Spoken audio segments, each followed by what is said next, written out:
This is a completely fictional cinematic story created for entertainment purposes only. All characters, locations, organizations, and events are entirely fictional. But Ethan Carter didn't even look at her when he said it. He was still in his wedding suit, jacket unbuttoned, phone in one hand, a glass of bourbon in the other, and he spoke to Claire the way a man speaks to a contractor. He's already paid. Clean, final, done. There's a house in Maplewood, furnished. You'll be comfortable there. That was it. No explanation, no apology, not even the courtesy of eye contact. Claire stood in the doorway of the bridal suite in a dress that had taken her mother 3 months to save for, and she understood, with a clarity that felt like cold water, that she had just married a man who had never once intended to share his life with her. If this story already has you feeling something, please hit the like button, drop a comment with the city you're watching from, and stay with us until the very end. We want to see how far this story travels. The wedding had cost $40,000. Claire knew the exact number because she'd seen the itemized spreadsheet, not because anyone in the Carter family had shown it to her, but because she'd overheard Ethan's mother, Margaret, reading line items aloud over the phone 3 weeks before the ceremony, her voice carrying the flat precision of a woman who considered money the only language worth speaking. $40,000. Flowers alone were $6,000. The venue was $12,000.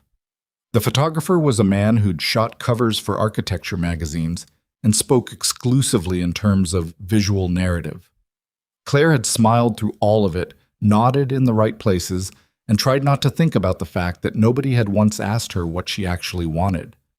What she had wanted, if anyone had cared to ask, was simple: a small ceremony. Her mother and her college roommate Dana, and maybe 20 people who actually knew her name before 6 months ago. She had wanted a dress that didn't make her feel like a centerpiece. She had wanted a husband who looked at her, really looked at her, when he said the words. She didn't get any of that. What she got instead was a cathedral, a guest list of 230 people, a photographer who kept repositioning her chin, and a groom who shook her hand at the reception. Not held it, shook it, like they'd just closed a deal. They had met through their fathers. That was the whole story, really, and Claire had known it from the beginning. Her father, Robert Bennett, had spent 30 years building a mid-sized commercial construction firm in Columbus. Not glamorous, not wealthy by any standard that mattered to people like the Carters, but solid, reliable. Robert Bennett's company had a reputation for finishing on time and not cutting corners, and that reputation had become relevant when Ethan Carter's development company, Carter and Associates, needed a trustworthy subcontractor for a complicated mixed-use project in downtown Cleveland. The two men had gotten along. That was how Claire's mother had described it. Your father and Mr. Carter Sr. get along very well. As if that explained everything. As if two men getting along at a business dinner was sufficient foundation for a marriage. Ethan had been 34 at the time. Claire was 28. They'd had 4 dinners, 2 of which included both families. They'd had one conversation alone, a 40-minute walk around a hotel courtyard during which Ethan had asked her 3 questions about herself and answered his own phone twice. He was not unkind. He was not cruel. He was simply absent, present in body, somewhere else entirely in every way that mattered. When he proposed, it was over dinner with both families watching. Her father's expression, that careful, proud, slightly desperate hope, had made it impossible for Claire to say no, and she hadn't wanted to hurt anyone. That was the thing about Claire Bennett that would take her years to fully understand about herself. She had spent so long managing other people's feelings that she had almost no practice recognizing her own. So she said yes. She told herself it would grow into something, that people built things from less, that she was being practical and mature and not naive like some women who expected fireworks and found disappointment instead. She told herself this so many times that by the wedding day, she almost believed it. The ceremony itself was beautiful, in the way that expensive things arranged by people with taste tend to be beautiful. The cathedral had arched ceilings and afternoon light coming through stained glass in long amber panels. The flowers were white and cream and perfectly calibrated. Claire walked down the aisle on her father's arm and thought, I am watching this happen to someone else. Ethan stood at the altar in a charcoal suit that probably cost more than 3 months of her rent. He was handsome. She had always acknowledged that honestly. Dark hair, strong jaw, the kind of composed confidence that photographed well and read as authority. When she reached him, he smiled. It was a measured smile, the kind he used in meetings, she would later learn. A smile that said, "This is going well." They said the words. She meant them more than she wanted to. He said them like items on a checklist. Not badly, not insincerely exactly, but with the particular quality of someone who is managing a situation rather than living inside it. When the officiant said he could kiss his bride, Ethan leaned in and pressed his lips to her cheek. Her cheek. There were 230 people watching, and he kissed her cheek, and her mother, she would see this later in the photographs. Her mother closed her eyes for exactly 1 second before opening them and applauding with everyone else. The reception lasted 4 hours. Claire ate almost nothing. She danced with her father, who held her too tightly and said, "You're going to have a good life, sweetheart," in the voice he used when he was trying to convince himself of something. She smiled and said she knew. She drank 2 glasses of champagne slowly, standing near the edge of the room while Ethan worked the crowd, shaking hands, laughing with people whose names she didn't know, moving through the space like he was at a networking event he was very good at attending. He checked on her twice. Both times, it was the way someone checks on a guest to make sure they have what they need. A hand briefly on her elbow. "You doing all right?" Not waiting for the full answer before turning back. His mother, Margaret, found Claire near the cake table around the 2nd hour. Margaret Carter was 61, elegant in the particular way of women who have never once in their adult lives been uncertain about their own importance. She wore a champagne gown and a smile that had never once reached her eyes in Claire's presence. "You look lovely," Margaret said. "Thank you." "Ethan's always been independent," Margaret said, as if this were a continuation of something. "He keeps his own schedule, his own space. I think you'll find that his way of doing things is efficient." Claire looked at her. "What does that mean?" Margaret's smile didn't shift. "Just that he knows what he needs, and he's thoughtful about it." She patted Claire's hand once, lightly, the way you pat a surface to check if it's level. Then she drifted away toward a cluster of guests, and Claire stood alone with the cake and the champagne, and the feeling that she had just been given information she was expected to absorb quietly. He told her at 11:15. The guests were thinning. The photographer had packed up his equipment.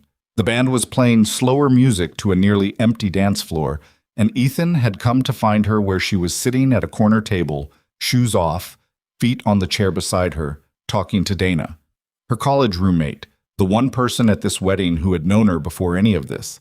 Dana saw him coming and made herself busy with her phone. Ethan sat down across from Claire. He had loosened his tie. He set his bourbon glass on the table and looked at her with the expression of a man who has rehearsed what he's about to say and is now slightly uncomfortable with how it sounds out loud. "So," he said, "I want to talk to you about the arrangement." Claire looked at him. "The arrangement. Our living situation. I should have been more specific about this earlier, and I apologize for the timing." He didn't sound apologetic. He sounded like someone acknowledging an administrative oversight. "I have a house in Maplewood. It's about 40 minutes from the city. Good neighborhood, fully furnished, everything you'd need. I thought you could stay there while we figure out the details." She stared at him. "While we figure out..." "I have a lot going on right now. The Cleveland project is in a complicated phase, and I have 2 other developments in early stages. My schedule is... it's not conducive to, He paused, chose a word. "Adjustment." "You're telling me," Claire said slowly, "that on our wedding night I'm going to a house in Maplewood. It's a good house. Alone." He didn't flinch. "For now. I think it makes sense given where things are." The music from the band moved through the air between them, something slow and vaguely romantic, which felt obscene. Claire looked at him for a long moment. This man she had married 6 hours ago, who had kissed her cheek in front of 230 people, who had checked on her twice at her own wedding reception, who now sat across from her with a glass of bourbon and the expression of a man presenting a sensible logistical solution. She thought about her father's face, the careful, desperate hope. She thought about her mother closing her eyes for 1 second. She thought about Margaret Carter's hand on hers. He knows what he needs. "Okay," Claire said. Ethan blinked. She could tell he had expected something else, but pushed back. tears, negotiation. Okay? Yeah. She reached down and picked up her shoes. I'll need a key. It's already in the car. Thomas, my driver. He'll take you when you're ready. Right. She stood up. I'll get my bag. She walked across the empty dance floor to the coat check, and she did not cry. She was very deliberate about that. She collected her coat and her small bag, and she found Dana near the exit, and she said very quietly, I'm leaving. Don't make a thing of it. And Dana, who knew her better than almost anyone, just nodded and hugged her once, hard, and let her go. ASAP. Thomas, the driver, was a quiet man in his 50s who held the car door open and said nothing unnecessary. Claire sat in the back of the town car in her wedding dress, the dress that had taken her mother 3 months to save for, and watched the city lights give way to suburbs, and then to the quieter dark of Maplewood, and she thought about who she was. 28 years old, a master's degree in supply chain management that she'd earned while working part-time at a shipping company, a job she'd quit because the marriage had required relocating, or that was what she'd told herself, though the truth was she'd quit because everyone around her had seemed to expect it. Daughter of Robert and Helen Bennett of Columbus. Not wealthy, not connected, not the kind of person who got invited to Margaret Carter's dinner parties before a business arrangement made her briefly relevant, a wife who had been sent away on her wedding night. She watched the GPS tick down the miles to Maplewood, and she made a decision. Not a dramatic one, not a declaration, just a quiet, private, firm decision, the way you close a door behind you. She was not going to wait. She was not going to wait in that house for Ethan Carter to decide she was worth his time. She was not going to sit in a furnished room in Maplewood and hope that eventually he'd look at her the way a husband looks at his wife. She was not going to call her father and make him feel guilty, or call her mother and make her feel helpless, or call anyone and perform the role of the woman whose feelings were hurt but who was being gracious about it. She was going to leave. Not tonight. It was 11:30 and she was in a wedding dress. But soon, before the furniture started to feel like hers, before she got comfortable in the wrong life. The house in Maplewood was, in fact, a good house. 3 bedrooms, hardwood floors, a kitchen that had clearly been staged rather than lived in, no magnets on the refrigerator, nowhere on the counters, the spice rack still in alphabetical order. The backyard had a garden that someone had been maintaining, roses along a low fence, a stone path to nowhere in particular. Claire walked through it at midnight in bare feet, carrying her shoes. She opened every door. She stood in the largest bedroom and looked at the bed with its hotel white linens and the blackout curtains someone had chosen. She opened the closet. Empty. Of course. She sat on the edge of the bed and took out her phone and looked at her bank account. $4,200. That was what she had. Her own money, separate from anything that had been discussed or transferred or arranged. Money from her own savings, from years of working before the engagement, had consumed all her energy and attention. $4,200 and a master's degree and no job, and a husband who had sent her here in a car driven by someone else. She set her phone down and looked at the ceiling for a long time. Then she got up, found the closet in the second bedroom where someone had placed her luggage.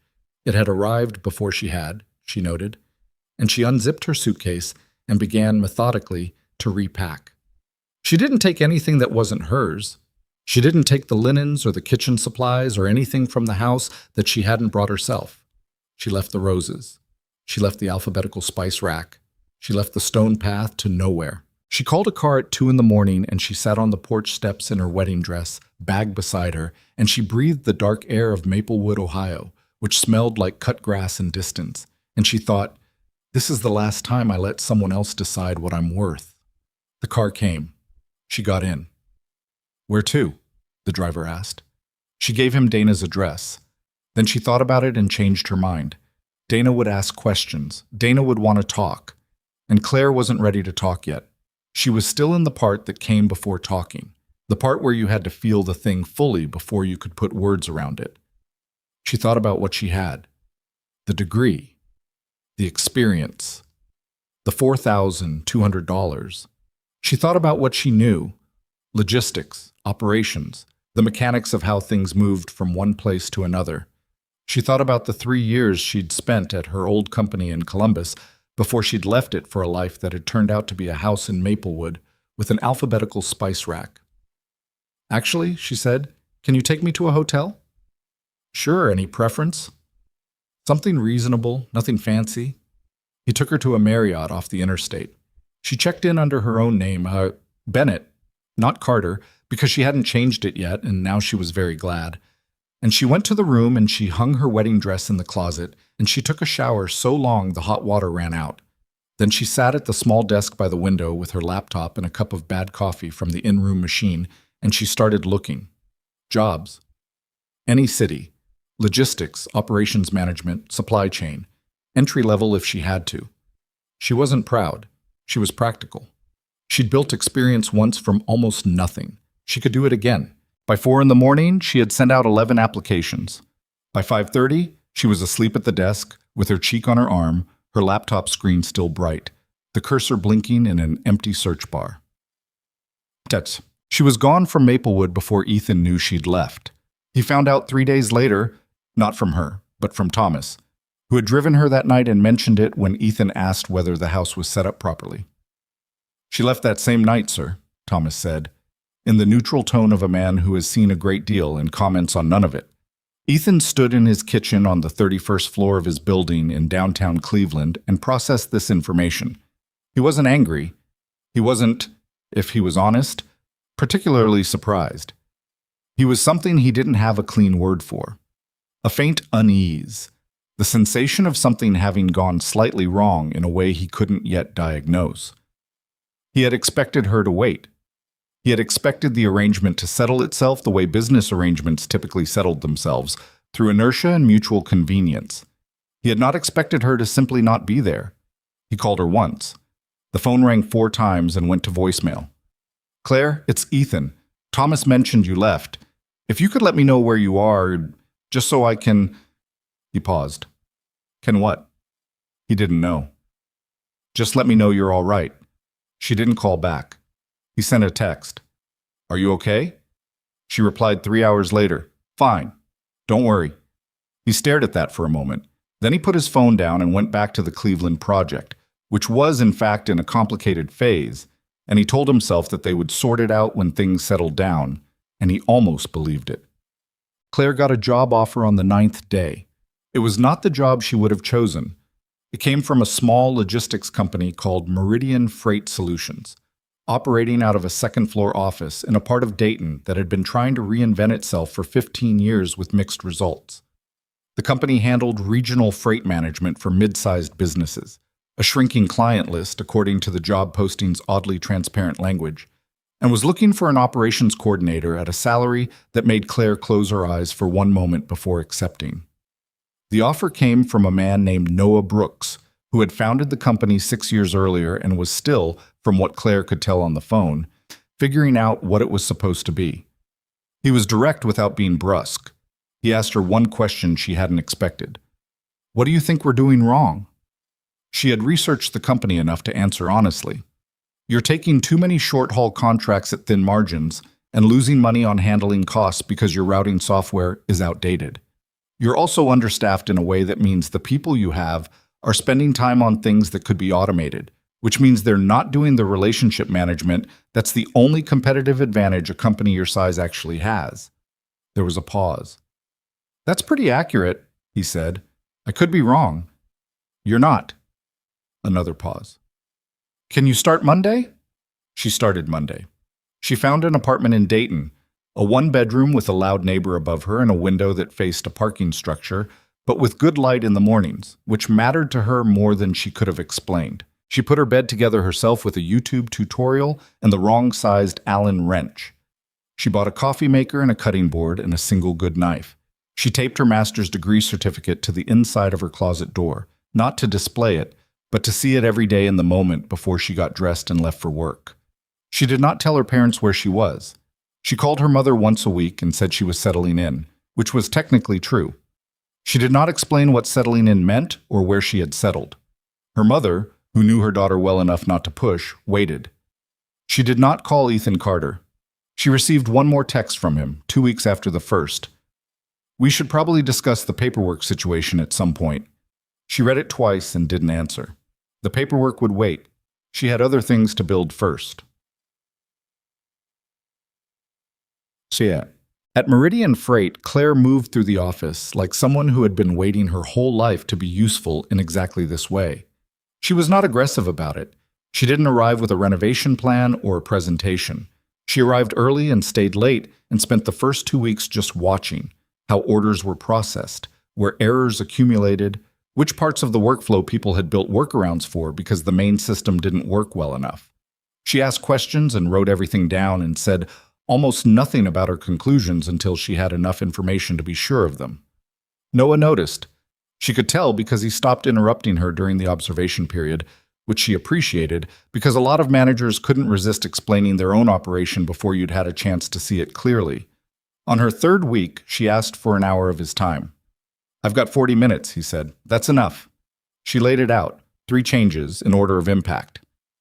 Reroute the high-volume Midwest corridor contracts through 2 regional hubs instead of 4, which would cut handling time by roughly 30%. Replace the current dispatch software with a system she'd identified that cost half as much and integrated with the billing platform they were already using, which would save someone, probably him, she guessed, about 15 hours a week of manual reconciliation. And call back 3 of the clients who had gone quiet in the last 6 months because their departure wasn't about price, it was about response time, and response time was fixable. Noah looked at the sheet she'd given him. He turned it over to see if there was more. There wasn't. "How long for the routing change?" he asked. "We can pilot it with 2 contracts within the month. Full implementation by the end of the quarter if it works." "And the software?" 6 weeks to migrate. I can manage it." He looked up at her. He had gray-blue eyes, a bit tired, the eyes of someone who had been running on not quite enough sleep for several years and had made peace with it. There was something careful in the way he evaluated people. Not suspicious, just deliberate, like he'd learned to look twice. "Why are you here?" he asked. "I need a job." "You're overqualified for what I posted." "Then it worked out well for you." He almost smiled. "What happened to your last position?" She met his eyes. "Personal circumstances. I'm not hiding anything relevant to this job. I'm good at what I do, and I want to do it somewhere it matters. You've got a company that could be genuinely good with the right attention. I'd like to be part of that." He was quiet for a moment, then, "The routing change. Start with the Indianapolis corridor." "Already drafted the proposal." She slid it across the desk. He looked at her for another second, then picked it up and began to read. Ethan Carter, meanwhile, was not thinking about Claire. That was the honest accounting of it. He was in the middle of the most complex phase of the Cleveland project, a mixed-use development that had run into zoning complications and an unexpected issue with the subcontractor doing the underground infrastructure work. And he had 2 more projects in early negotiation in Cincinnati and Columbus, and his days ran from 6 in the morning until 9 or 10 at night with barely a pause. He was not, by any measure, a man given to reflection. He had been raised in a household that treated business as the primary language and everything else as secondary dialect. His father, George Carter, had built the development company from a single property flip in 1987 to one of the region's significant commercial real estate players, and he had done it through a form of total focus that had nothing particularly patient or kind about it. Ethan had inherited the focus.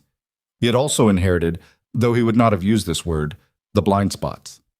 He thought about Claire occasionally, not with guilt exactly, but with a vague awareness that something had been handled poorly.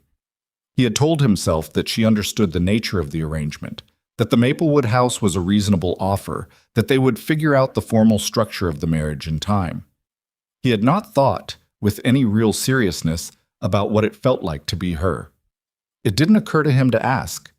It didn't occur to him either that the woman who had answered his question with "fine, don't worry," and then gone completely silent was not waiting, was not adjusting, was not settling into Maplewood with the spice rack and the garden roses, occasionally wondering when he might call. She was in Dayton, reorganizing a freight corridor, learning the name of every client on the company's roster, arriving earlier than anyone else, staying later than most, remaking herself one logistics problem at a time. He didn't know any of that. He was, in the idiom he might have used himself, focused on the work. And somewhere in that focus, in the space he had cleared out by sending her away, Claire Bennett was quietly, steadily, without drama or announcement, beginning to become someone he would not recognize. 6 months after she started at Meridian Freight, the Indianapolis corridor pilot had outperformed every projection. Noah stood in the small conference room that doubled as a break room and looked at the numbers and said, "Okay, full implementation." "It'll require 3 new hires on the dispatch side," Claire said. "I know, I've been looking." "I can help with that too if you want." He looked at her over the top of the spreadsheet. "Do you ever stop?" She thought about it. "Not lately." "That's—" He paused, like he was choosing something. "That's either impressive or concerning."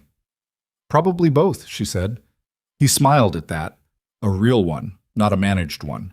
And Claire, who had forgotten for a while what an unguarded smile looked like on someone who had reason to mean it, felt something shift very slightly in the closed architecture of how she'd been carrying herself. Not love, not yet. Just the particular warmth of being seen accurately by someone who had earned the right to look. She went back to her desk and kept working. Outside the window, Dayton turned from autumn into early winter, and the parking structure across the street held its shapes in the gray light. And Claire Bennett drank bad office coffee and fixed broken systems, and slowly, without ceremony, without permission from anyone, built the first real version of the life she was meant to have. This is a completely fictional cinematic story created for entertainment purposes only. All characters, locations, organizations, and events are entirely fictional. The 3 new hires started on a Monday in February, which was also the day Claire realized she had stopped thinking about Maplewood entirely. Not deliberately, not as an act of will. It had just happened the way certain things happen when you replace emptiness with work. The old shape of the hurt had gradually been filled with something else, something more solid. And one morning she got up and made her coffee and looked at her calendar and understood that she hadn't thought about the house with the alphabetical spice rack in almost 2 weeks. She noted it the way you note weather. Then she went to work.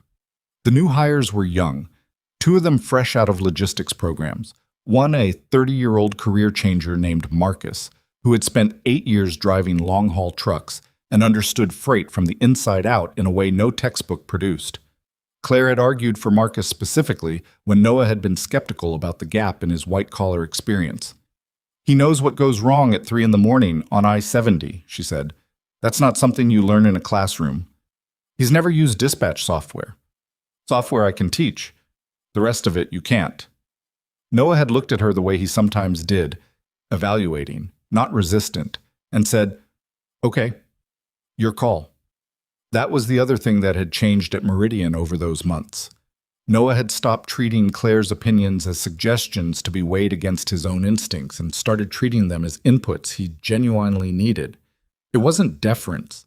He still pushed back, still had his own read on things, still knew his company better than she did in ways that mattered. But there was a quality to the working relationship that felt increasingly like partnership, like 2 people who happened to think well together. She was careful not to name that feeling as anything other than professional respect. She was still technically married, after all. The paperwork, as Ethan had put it, had not been resolved.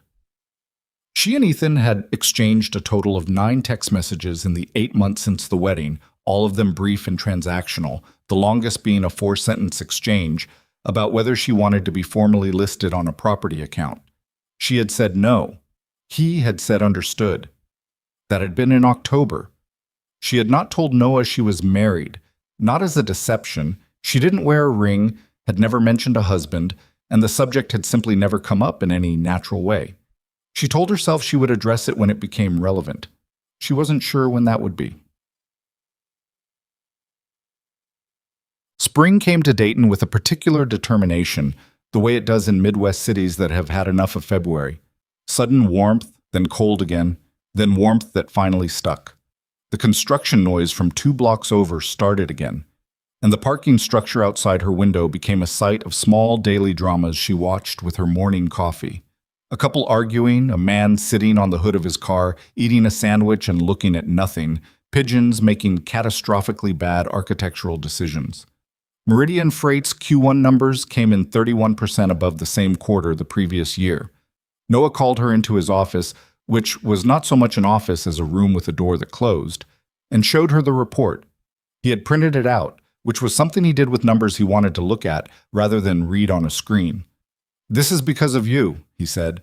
"It's because of the routing changes and the software migration and Marcus knowing every rest stop between Columbus and St. Louis." Claire. "And the client re-engagement. 3 of the 5 clients we called back renewed. That was the sales team, not me. You told us which ones to call." She looked at the report. The numbers were real.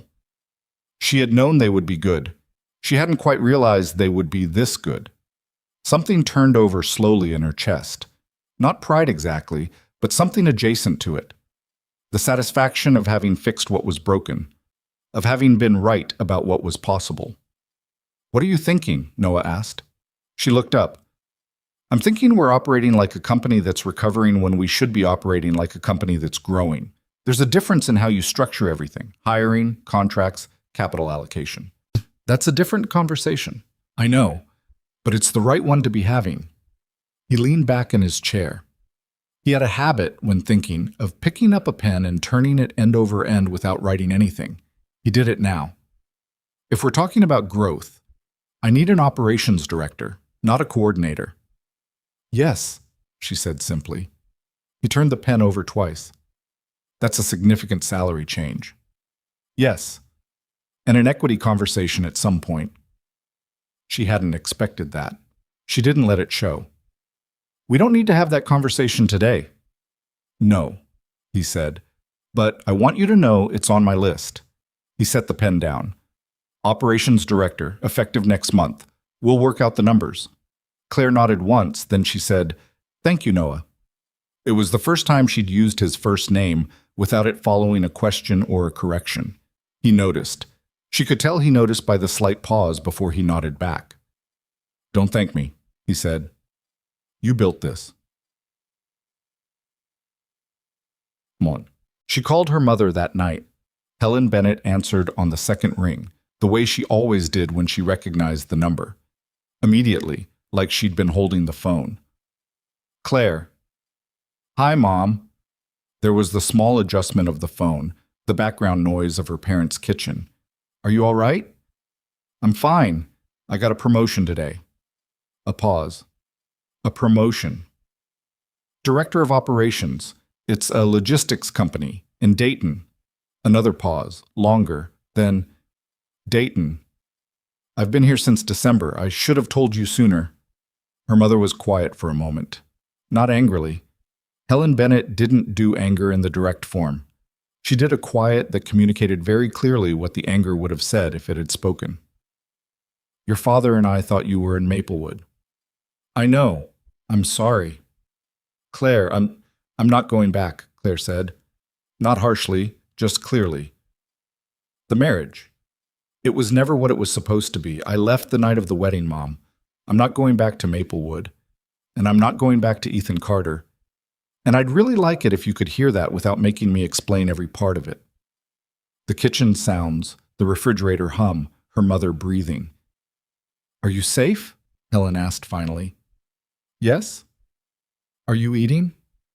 "Mom, I'm asking." "Yes. I'm eating and I'm sleeping and I got a promotion today." Claire put her forehead against the cold glass of her window, the parking structure blurry in the dark outside. "I'm building something here. It's small, but it's real." Another silence, and then her mother said very quietly, "Okay, sweetheart. Okay. I'm not going to pretend I understand all of it, but I know you, and if you said you left, then there was a reason." A pause. "Your father is going to have questions." "I know." "I'll handle your father." Claire closed her eyes. "Thank you." "Tell me about the company," her mother said.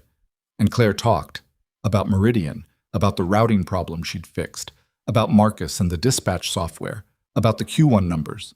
She talked for an hour, and her mother listened and asked small, precise questions, and somewhere in the middle of it, Claire felt something in her chest ease that she hadn't known was still clenched. Mom. She filed for divorce in April. She did it quietly, through a lawyer in Dayton she found through a referral. A matter-of-fact woman named Patricia Reeves, who looked at the facts of the case.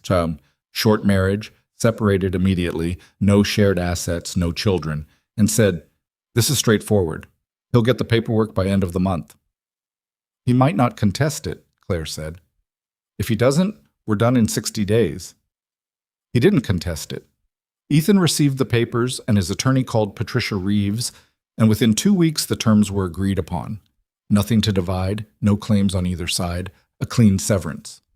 His attorney had apparently noted that Mr. Carter wished her well.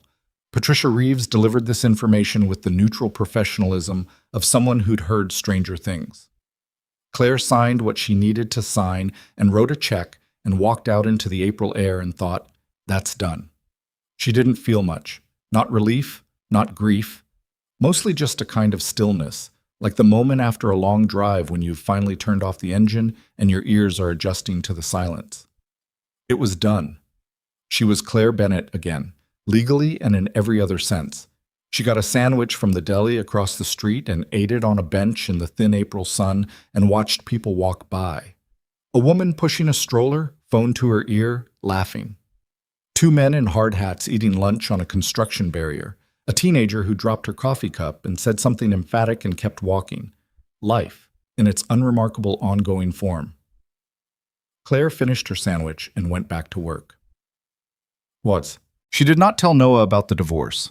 It felt for a while like information that would require context she wasn't ready to give. The wedding night, the car ride to Maplewood, all of it. The story of who she'd been before. She wanted to be known, for just a little longer, as who she was now. But in May, they worked late 2 nights in a row, preparing for a pitch to a mid-sized manufacturing company that would be Meridian's largest client if they won it. The pitch required a proposal document, a pricing model, and a 30-minute presentation, all of which Claire had built and Noah had reviewed and refined. On the second late night, around 9 o'clock, when the rest of the office had cleared out and they were the only ones left under the fluorescent lights with bad coffee and printouts spread across the conference table, Noah looked up from a page and said, "Can I ask you something personal?" "Depends." "What made you leave your last job?" "Really?" She looked at him. He was being genuine, not intrusive, not fishing for leverage, just asking the question a person asks when they've worked closely enough with someone to want to understand the gaps. "I got married," she said. "It didn't work out. It was over before it started, honestly. I needed to be somewhere new."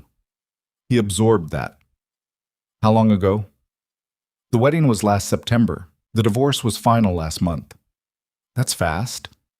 "We were never really married," she said. Not in any way that counted.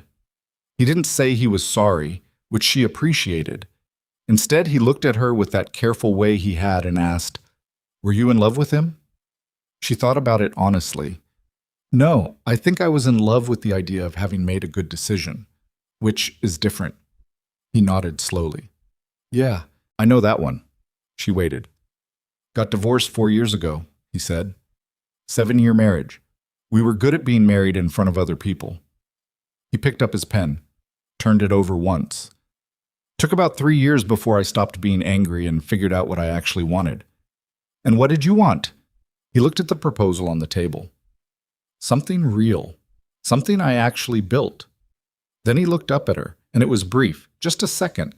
But there was something there, something plainly human in how he looked at her that had nothing to do with routing corridors or client pitches. "We should finish the deck," Claire said. "Yeah," he said. "We should." They finished the deck. The pitch won the contract 3 weeks later. The manufacturing win changed Meridian's size in a practical sense. It required a larger operations team, a new warehouse partnership on the east side of Dayton, and a series of process upgrades that kept Claire working at a pace that left very little room for anything else. She hired 4 more people in June, lost 1 to a competitor in July, replaced her with someone better in August. The company's annualized revenue was trending toward 3 times what it had been when Claire arrived. Noah had started calling her his secret weapon in conversations with clients, which she told him to stop doing. "Why?" he asked. "Because it implies I'm hidden." "I'm not hidden. I'm the operations director." "Put my name on the materials." He did. Her name started appearing on contracts, on presentations, on the company website's leadership page. Claire Bennett, Director of Operations. A headshot she'd taken on her phone in decent light, wearing the blazer she'd bought with her first real paycheck from Meridian, the one that had felt like permission to look the part she was playing. She was not playing a part anymore. That was the thing she hadn't expected. Not when she'd packed her bag in the Maplewood house. Not when she'd sent out those 11 job applications from a hotel desk at 4 in the morning. She had thought she was surviving. She had not anticipated that she would eventually stop surviving and start building. In September, exactly 1 year after her wedding day, she sat at her desk in an office that had her name on the door. A real door, not the conference room. And she looked at the Q3 projections and felt the particular quiet satisfaction of someone who has done what they said they would do. She didn't commemorate the date. She didn't need to. She and Noah had dinner for the first time outside of work in October. It was not a date. She would have told you that clearly. He had asked if she wanted to get food after they'd both missed lunch and stayed late again, and she'd said yes because she was hungry and also because she wanted to, and neither of those felt like reasons to analyze. They went to a Thai place 3 blocks from the office. Small, loud, the kind of restaurant where the tables are close together and you end up knowing more about the people next to you than you intended. They talked about the company for the first 20 minutes and then ran out of company talk and had a moment of sitting across from each other as people rather than colleagues. "How are you actually doing?" he asked. "What does that mean?" "It means you've been going about 1,100 miles an hour for a year. I'm asking how you are, not work you. You. She looked at her food. "I'm good," she said. Then, because it was true and he deserved the honest version, "Better than I've been in a long time. Maybe better than I've ever been." "Yeah?" "I know who I am here," she said. "I didn't, for a long time. I knew what people expected me to be, and I was pretty good at being that. But that's..." She turned her fork over. "That's not the same." "No," he said. "It's really not." "What about you?" she asked. "You said 3 years after the divorce to figure out what you wanted. That was last year. What did you figure out?" He looked at her steadily. "I'm still working on the list." "How long is the list?" "Pretty short, actually. Turns out the older you get, the more you know what you actually need versus what you thought you needed." "And?" He smiled. "That real, unguarded one. And some of it is sitting right across from me." She held his gaze for a moment. Then she looked down at her food. Her heart was doing something inconvenient, and she was not going to let her face show it. "Don't make it weird," she said. "I'm not making it weird." "Noah, I'm just answering the question." "Then let's change the subject." "Okay," he said easily. "How do you feel about the East Warehouse partnership?" "Oh, that I have opinions about." He laughed. "I know, tell me." And they talked about the warehouse, and then about the winter contract forecast, and then about something neither of them remembered later. And the dinner stretched to 2.5 hours, and the restaurant filled up and emptied around them. And Claire drove home in the dark with the windows cracked despite the October cold, and thought about how strange and particular it was. To build something real, and find that the person beside you while you built it had become someone you wanted to keep close. She was careful. She was not ready to be careless about this, but she was honest enough with herself to stop pretending she didn't feel it. By the following spring, Meridian Freight Solutions was operating across 6 states. The regional manufacturing client had led to 2 referrals, which had led to a partnership conversation with a national distributor that Noah and Claire had spent 3 months carefully negotiating. Claire had written the operations terms. Noah had written the relationship language. Together they'd built something that neither of them could have written alone. A contract that was both structurally sound and somehow humane in the way it allocated risk. The distributor's vice president, a sharp woman named Karen Tate, who had been in logistics for 20 years, had said to Claire during the final meeting, "You know, when Noah first called me about this, I expected a small regional operator. You're not that anymore." "We're getting there," Claire said. "You're already there," Karen said. "You just haven't let yourself believe it yet." Claire thought about that on the drive back. The woman wasn't wrong. She had been thinking of Meridian as a company that was growing towards something, but the truth was that it had already become something. It had become a real business, profitable, structured, known in the right circles. A company with a reputation. and her name was on that reputation. She told Noah what Karen Tate had said. "She's right," he said. "I know." She paused. "It's weird to know that." "How so?" "Because a year and a half ago I was sending out job applications from a hotel room at 4 in the morning with $4,000 in my bank account." She looked out the passenger window at the flat Ohio farmland moving past. "And now you're someone different," he said. "I don't know if I'm different. Maybe I'm just more myself." He glanced at her sideways. "That's the best version of different." She nodded once, looking at the road ahead. Outside, Ohio moved past in the particular way of the Midwest in early spring, everything brown and pale, and quietly preparing for something that was coming whether you were ready or not. 430 miles away, in a glass-walled office on the 31st floor of a building in downtown Cleveland, Ethan Carter was losing a contract he hadn't expected to lose. The client was a mid-sized auto parts distributor he'd worked with for 6 years, a reliable, low-drama relationship that had become part of Meridian's background expectation of revenue. When his account manager brought him the news in March, he read the termination notice twice before he spoke. "Who took them?" "A logistics company out of Dayton, Meridian Freight Solutions." "I've never heard of them." "They've been growing fast, picked up the manufacturing corridor accounts, apparently. Good pricing, very strong operations." Ethan put the paper down. "Find out who's running their operations." He didn't have a particular reason for asking. It was the instinct of a man who believed that understanding the competition was the same as understanding the threat, and the threat was always, eventually, a person. His assistant found the website, pulled the leadership page, set the printout on his desk. He looked at it without particular attention. Noah Brooks, founder, some bio about starting the company after corporate logistics work, and then the operations director, Claire Bennett. He looked at the name for a long time, not with guilt exactly, not with surprise after a moment, with something harder to name, a kind of arrested recognition, the sensation of a piece of information that rearranges other information around it without warning.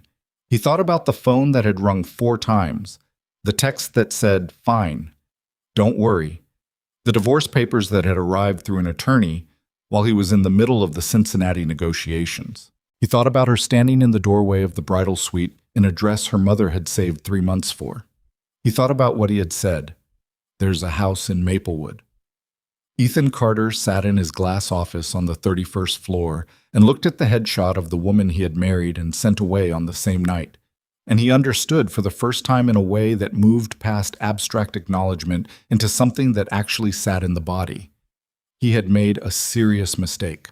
Not a procedural one, not an administrative oversight, a real one, the kind that had weight. He set the printout down, picked up his phone, put it down again. His account manager knocked and leaned in. "The Cincinnati site meeting is in 10 minutes. "I know," Ethan said. He stood up and straightened his jacket and went to the meeting because that was what he did. That was what he had always done. He went to the next thing. But the printout sat on his desk when he came back, and he looked at it again before he left for the night, and the name on it, Claire Bennett, Director of Operations, had the particular quality of something he had not yet figured out how to put away. He would try to call her in 3 weeks. She would not pick up. This is a completely fictional cinematic story created for entertainment purposes only. All characters, locations, organizations, and events are entirely fictional. He called on Tuesday afternoon in late March, when Claire was in the middle of reviewing a carrier performance report and had 3 other windows open on her screen and Marcus standing in her doorway waiting for a signature on a vendor renewal. She saw the name on her phone screen and felt nothing dramatic. No spike of anger, no residual ache, just the particular flatness of seeing something that no longer had much power over you. She let it ring to voicemail, signed Marcus's document, and went back to the carrier report. The voicemail was 43 seconds long. She listened to it once, standing at her desk with her coat still on because she'd just come back from a site visit. "Claire, it's Ethan. I know this is unexpected. I came across your name recently in a professional context, and I realized I've been handling things badly for a long time. I'd like to talk, if you're open to it. Not about anything legal or business related, just as people. You can call me back at this number. Or not. I understand if not. She put her phone in her drawer and went to the afternoon operations meeting. She told Noah about it that evening, not because she needed advice, but because he had become the person she talked to, and keeping it from him felt like a small dishonesty she didn't want to start practicing. "My ex-husband called," she said. They were in his car. He was driving her back to pick up hers from the site, and she said it the same way she'd have said the East Warehouse called. Matter of fact, Noah's hand stayed easy on the wheel. "Okay." "I didn't answer." "Okay." He left a voicemail. He found out about Meridian. He wants to talk. A pause. "What do you want?" She looked out the window. "I don't know yet. Nothing urgent." "You don't owe him anything," Noah said. Not with heat, just as a statement. "I know that." She paused.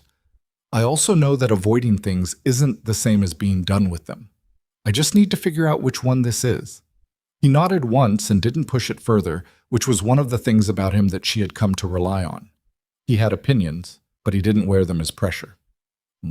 She didn't call Ethan back that week. She let the voicemail sit, not as a decision, but as a deferral, and got on with the business of running an operation that had grown past the point where she could afford much distraction. The Meridian National Distributor Partnership had been running for 4 months and was performing above contract benchmarks. Karen Tate, the distributor's VP, had become something close to a professional ally, someone who sent Claire industry data occasionally with a short note, who invited her to a logistics conference in Columbus in April and introduced her to 3 people worth knowing. Claire went to the conference in a blazer she'd bought for it and stood in rooms full of people who had spent decades in the industry and held her own without performing confidence she didn't feel because the confidence was real now. That was still strange to her sometimes, in a good way. At the conference, a man named Gerald Holt from a Cincinnati-based freight network introduced himself and spent 20 minutes asking her very specific questions about Meridian's routing methodology. He was 60, polished in the particular way of someone who had been selling himself professionally for 30 years, and he was either genuinely interested or very good at appearing to be. Claire answered his questions and watched his eyes and decided he was gathering competitive intelligence, which was fine. She answered with the things that were already public and gave him nothing that wasn't. When he walked away, Karen Tate appeared at her elbow. "Gerald Holt," Karen said. "I know, Halloran Logistics. He's been trying to get into the Midwest distribution corridor for 2 years. Karen glanced at her. "Be careful with that one." "I'm careful with everyone," Claire said. Karen looked at her sideways. "No, you're warm with people you trust and professional with everyone else. That's different from careful. Halloran is the kind of outfit that doesn't compete openly. They move sideways." Claire filed that away. She was good at filing things away. Ethan called again in mid-April. This time she picked up. Not because she'd fully decided to. She'd been reaching for her coffee when she saw the name and answered before the deliberate part of her brain had caught up with the instinctive one. "Claire." "Ethan." A pause, like he'd also been caught slightly off guard by the answer. "Thank you for picking up." "Sure." She moved away from her desk toward the window. Outside, the Dayton street was doing its April thing. Half the people in coats, half in shirt sleeves, everyone squinting at the sun. "What did you want to talk about?" I owe you an apology," he said. "A real one. Not through a lawyer." "You don't need to." "I do." He said it with a firmness that she hadn't heard from him before. Not the boardroom kind. A different kind. The kind that cost something. "What I did was wrong. Sending you to Maplewood that night. The whole way I handled it. I treated you like a logistical problem I'd solved, and you were a person, and I want to say that clearly." She stood at the window for a moment. The apology was real. She could hear the realness in it. It didn't land with the weight it might have landed with 18 months ago, but it wasn't nothing. "I appreciate that," she said. "I saw Meridian's numbers," he said. "I lost an account to you in March. When I found out who was running operations, A pause. "I wasn't surprised. I was ashamed that I wasn't surprised. Does that make sense?" "Yes," she said, "because it did. You were always capable of this. I never looked." He said the last 2 words carefully, like they were the most honest part of the whole thing.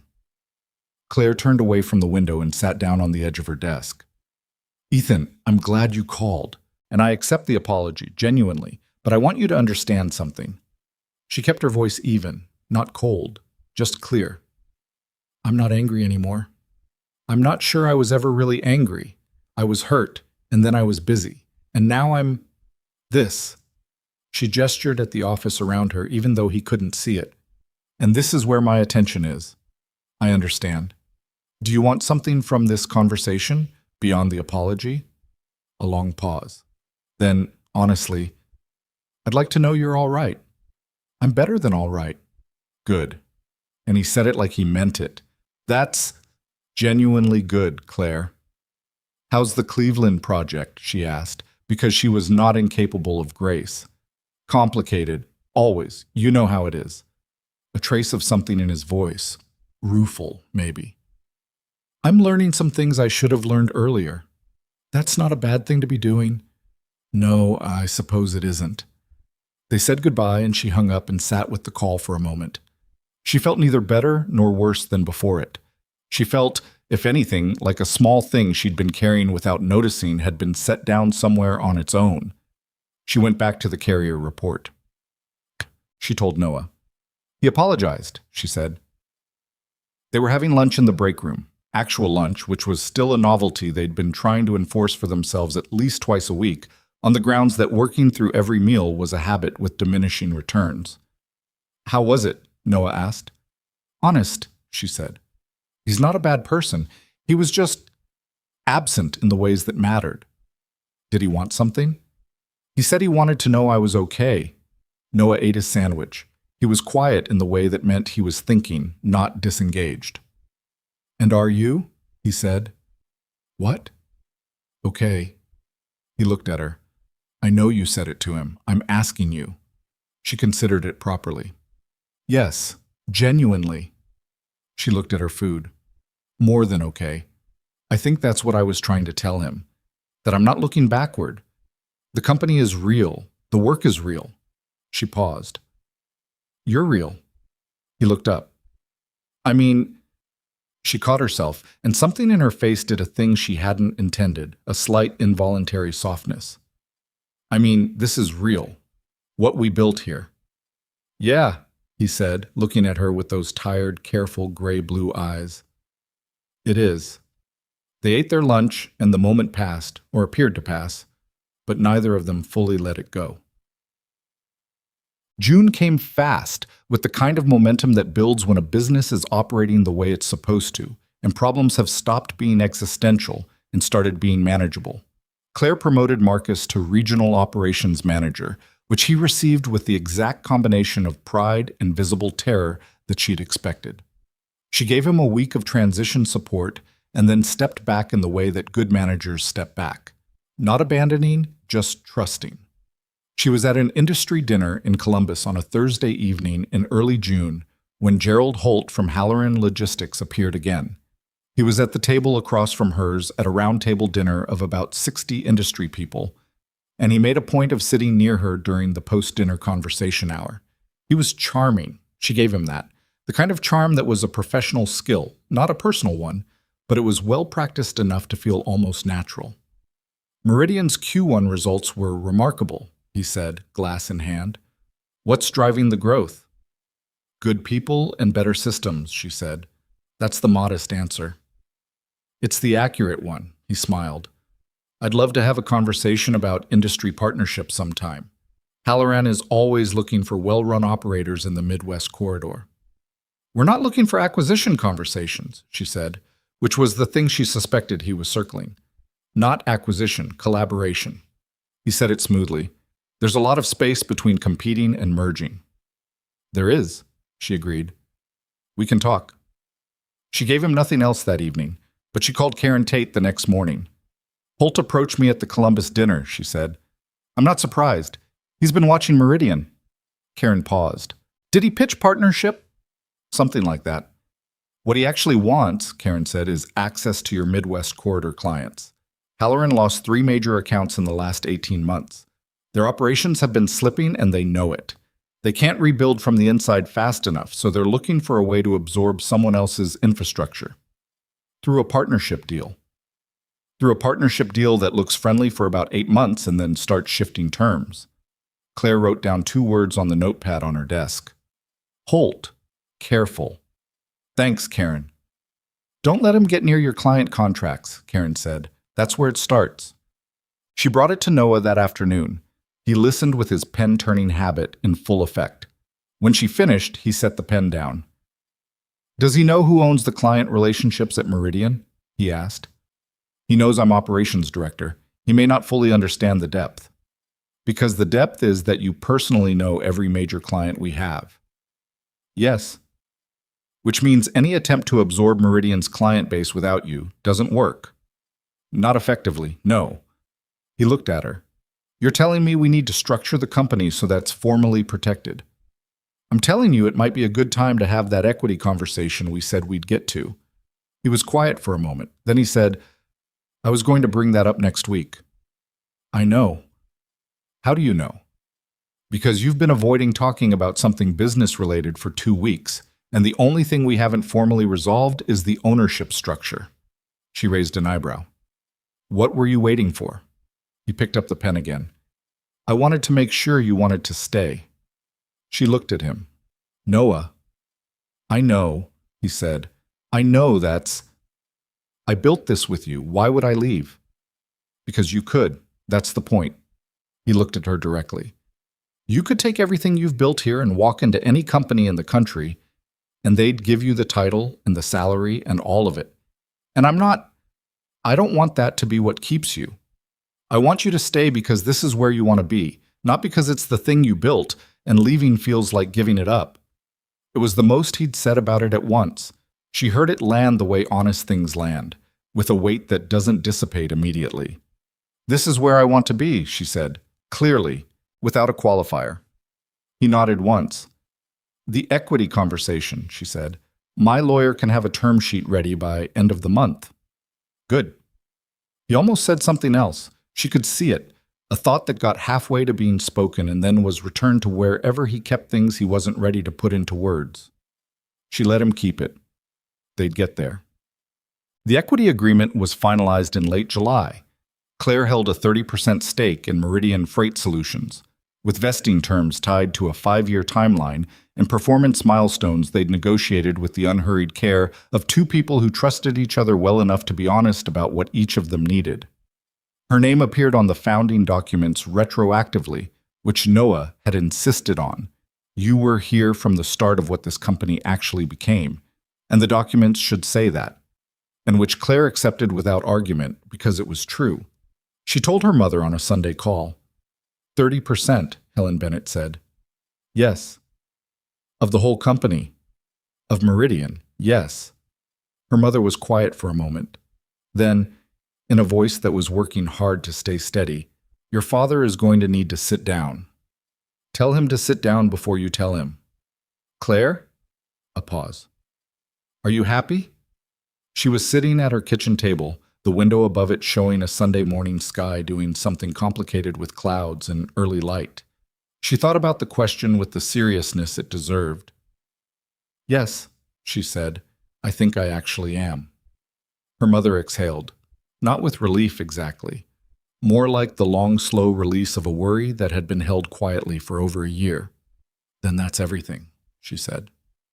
In August, the first serious problem arrived. Not a business problem, a strategic attack, which was different and worse because it wasn't about performance. It started with a complaint filed with the Ohio Freight Regulatory Office, an anonymous allegation that Meridian had been misrepresenting the insurance status of 3 carrier partners. The complaint was detailed enough to suggest someone with inside knowledge of Meridian's operations and specific enough to trigger a formal inquiry. Claire spent 2 days pulling every carrier document the company had and spent 2 evenings on the phone with their compliance attorney, making sure everything was in order. It was. Every document was clean. The allegation was demonstrably false. The insurance certificates were current, the carrier relationships were properly documented, and 2 of the 3 named carriers had federal safety ratings in the top quartile. The inquiry would go nowhere, but it had cost them something already.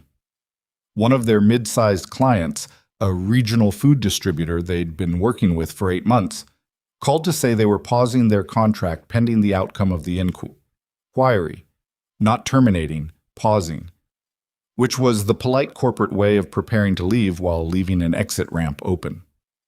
Claire called the client's logistics director personally. "Tom," she said, "I understand the caution. I want to walk you through the documentation personally, because I want you to have the information, not just our assurance." Tom was 60, careful, had been burned by a carrier dispute 3 years prior, and had not forgotten it. "Claire, it's not personal. I know it's not personal, but I'm going to make it personal in the right way. I'm going to send you every document we have, and I'm going to explain exactly what the inquiry is and why it won't find anything, and then you make whatever decision you need to make." She sent the documents that evening. Tom called back the next morning, reinstating the contract. "Thank you for being straight with me." But the inquiry had been filed, and whoever filed it had known exactly which clients to watch. Noah stood in her office doorway after she'd gotten off the phone with the compliance attorney. "Who did this?" "Someone who knows our operation from the outside well enough to identify our carrier partners, but not well enough to know the documentation is clean." She looked at her notes. "Or someone who knew it was clean and did it anyway to create noise." "Halloran?" "Gerald Holt said he wanted a partnership conversation. We said not yet. This is the alternative." Noah said something concise and not complimentary about Gerald Holt. Claire didn't disagree. "We need to document everything that happens from here," she said. "Every communication with Holt or anyone connected to Halloran, every unusual client contact. If this is the start of a pressure campaign, I want to be able to show the full pattern." "You think there's more coming?" "I think whoever did this didn't do it expecting it to land. They did it expecting it to be the first thing." She straightened the papers on her desk. "Let's make sure we're ready for the second." The second came 6 weeks later, in the form of a sourcing leak. A mid-sized e-commerce company in Cincinnati that Meridian had been in advanced conversations with, a contract that would have added 8% to annual revenue, abruptly ended negotiations. Their procurement director called Noah to say they'd decided to go with another provider. The other provider, it turned out, was a recently formed freight operation that was quoting rates 17% below market. Below market by that margin wasn't sustainable business. It was buying access. Claire did the math in 45 minutes. The new operation, registered 3 months ago in Delaware, with a Ohio registered agent address that traced back to a property management company connected to Halloran Logistics' CFO, was not actually quoting what it would charge. It was quoting what it would charge for the first 6 months and then adjusting. Classic predatory pricing to freeze out a competitor. Classic and not technically illegal, and sufficient to kill the Cincinnati deal. She spread the corporate filings on her desk and looked at them and felt the particular cold clarity of someone who has had their intelligence insulted. "They formed a shell company to underbid us," she said to Noah. He looked at the filings. "Can we prove the connection to Halloran?" "Not yet. But it's there." She picked up the registered agent address. "This is the third thing. The regulatory complaint, the client noise, and now a price suppression vehicle. That's a coordinated campaign." "What do? "We document everything, and we don't panic," she said.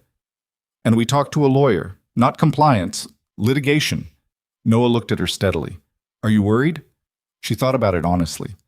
"Not about the company. The company is solid, and the documentation is clean. I'm worried about the clients who might get spooked before this is over." She looked at him. "We need to get in front of our top 10 accounts personally.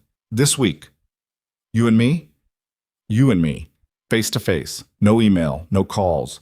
We go sit across from these people and we tell them exactly what's happening, and we let them see that we're not hiding." He nodded. "Make the list. I'll clear the week." She was already writing.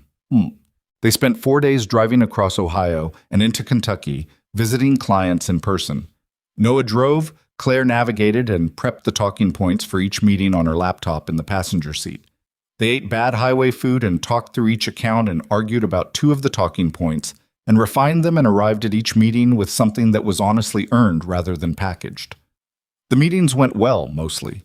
8 of 10 clients were reassured by the in-person visit and the documentation. One was uncommitted. One, a large food service company in Lexington, asked hard questions that Claire answered without softening anything, and the procurement director looked at her at the end and said, "You could have sent a salesperson for this. The fact that you came yourself means something." "It should mean something," Claire said. "That's why I came." On the drive back from Lexington, it was dark, and Noah was on the interstate, and Claire had her head back against the seat and was looking at the highway lights moving overhead. "You okay?" he said. "Tired. It was a good week. It was a necessary week." "Both," he said. She turned her head to look at him, his profile in the dark of the car, the highway light moving across his face at intervals, the way his hands sat easy on the wheel even when things were hard. She had known him for almost 2 years now. She had watched him make decisions, watched him get things wrong and correct them without drama, watched him build something real and then offer to share it with the person who'd helped him build it, not because he had to, but because it was right. "Noah?" she said. "Yeah. I want to say something." "Okay. I'm glad I ended up here." She said it plainly. "I know that sounds small, but I mean it as big as it actually is." He was quiet for a moment, then, "Me too." "I'm not ready to make it into something complicated yet," she said, "but I wanted you to know where I am." "I know where you are," he said. "I've known for a while." A pause. "I'm not going anywhere." She turned back to the road ahead, the dark Ohio highway, and felt the warmth of that settle in her chest in the quiet way that real things settle. Not with noise, not with drama, just with the particular weight of something you know is true. Ethan Carter called again in September. She picked up on the second ring this time, not because she'd been waiting for him, she hadn't, but because she'd decided somewhere during the client road trip that she was done treating his calls as something to manage. He was a person she had known, and the situation between them was resolved, and she could answer a phone call. "I heard you've been having some trouble," he said. She paused. "What did you hear?" "Regulatory complaint. Below-market competitor showing up in your Cincinnati territory. A few clients getting nervous." He paused. "It's not random." "I know it's not random." "I think I know who's behind it," he said. She sat up a little straighter. "Tell me." "Gerald Holt from Halloran has been trying to break into the Midwest corridor for 2 years. He's been doing this to other operators. Not this exact play, but variations. There's a carrier in Indiana that almost went under last year after a nearly identical regulatory complaint. They couldn't prove it was Halloran, but they traced the timeline and the client disruption pattern." He paused. "I have a contact in the Ohio Freight Regulatory Office who told me the original complaint came from a named complainant who withdrew after filing, which means it was almost certainly a proxy. Someone filed it on behalf of someone else and then pulled their name." "You've been researching this," she said. "Yes." She was quiet for a moment. "Why?" The question hung there. She heard him breathe. "Because it's the right thing to do," he said finally. "And because—" He stopped, started again. "Because it was my fault you were in Dayton in the first place. And what's happening to you there isn't fair, and I have information that might help." She thought about this man, the man who had said, "There's a house in Maplewood," while she stood in a wedding dress, who had shaken her hand at the reception, who had never once truly looked at her. She thought about who he was then and who he appeared to be now, and she did not confuse the two, but she did not dismiss the second simply because of the first. "Send me what you have," she said. "I'll have my assistant send it tonight." "Ethan," she paused, "this doesn't change anything between us. I want you to know that's not why I'm listening." "I know," he said. "I'm not doing this for that." A beat. "I'm doing it because I'm trying to be the kind of person who does the right thing even when there's nothing in it for him. I should have been that person a long time ago." His voice was steady, not performing. "I'm working on being late rather than never." She sat with that for a moment. It was honest. It was also insufficient for everything that had preceded it, and she suspected he knew that, which was why he wasn't asking for more than she'd offered. "I'll look at what you send," she said. "That's all I'm asking." He sent it that night, a detailed document, 20 pages, including the Indiana carrier case timeline, the proxy complaint pattern, the corporate registration trail for the Delaware entity that had underbid them in Cincinnati, and 3 names of former Halloran employees who had left on bad terms and were, according to Ethan's contact, willing to talk to a lawyer. Claire read it at her kitchen table at 11 o'clock at night, a cup of cold coffee beside her, and by the end of it, she had the shape of the whole thing. She called their litigation attorney first thing in the morning. "We have enough to start," the attorney said, after an hour on the phone. "Not to win yet, but enough to file and enough to make noise." "How much noise?" "Enough that Halloran is going to need to decide whether this fight is worth it."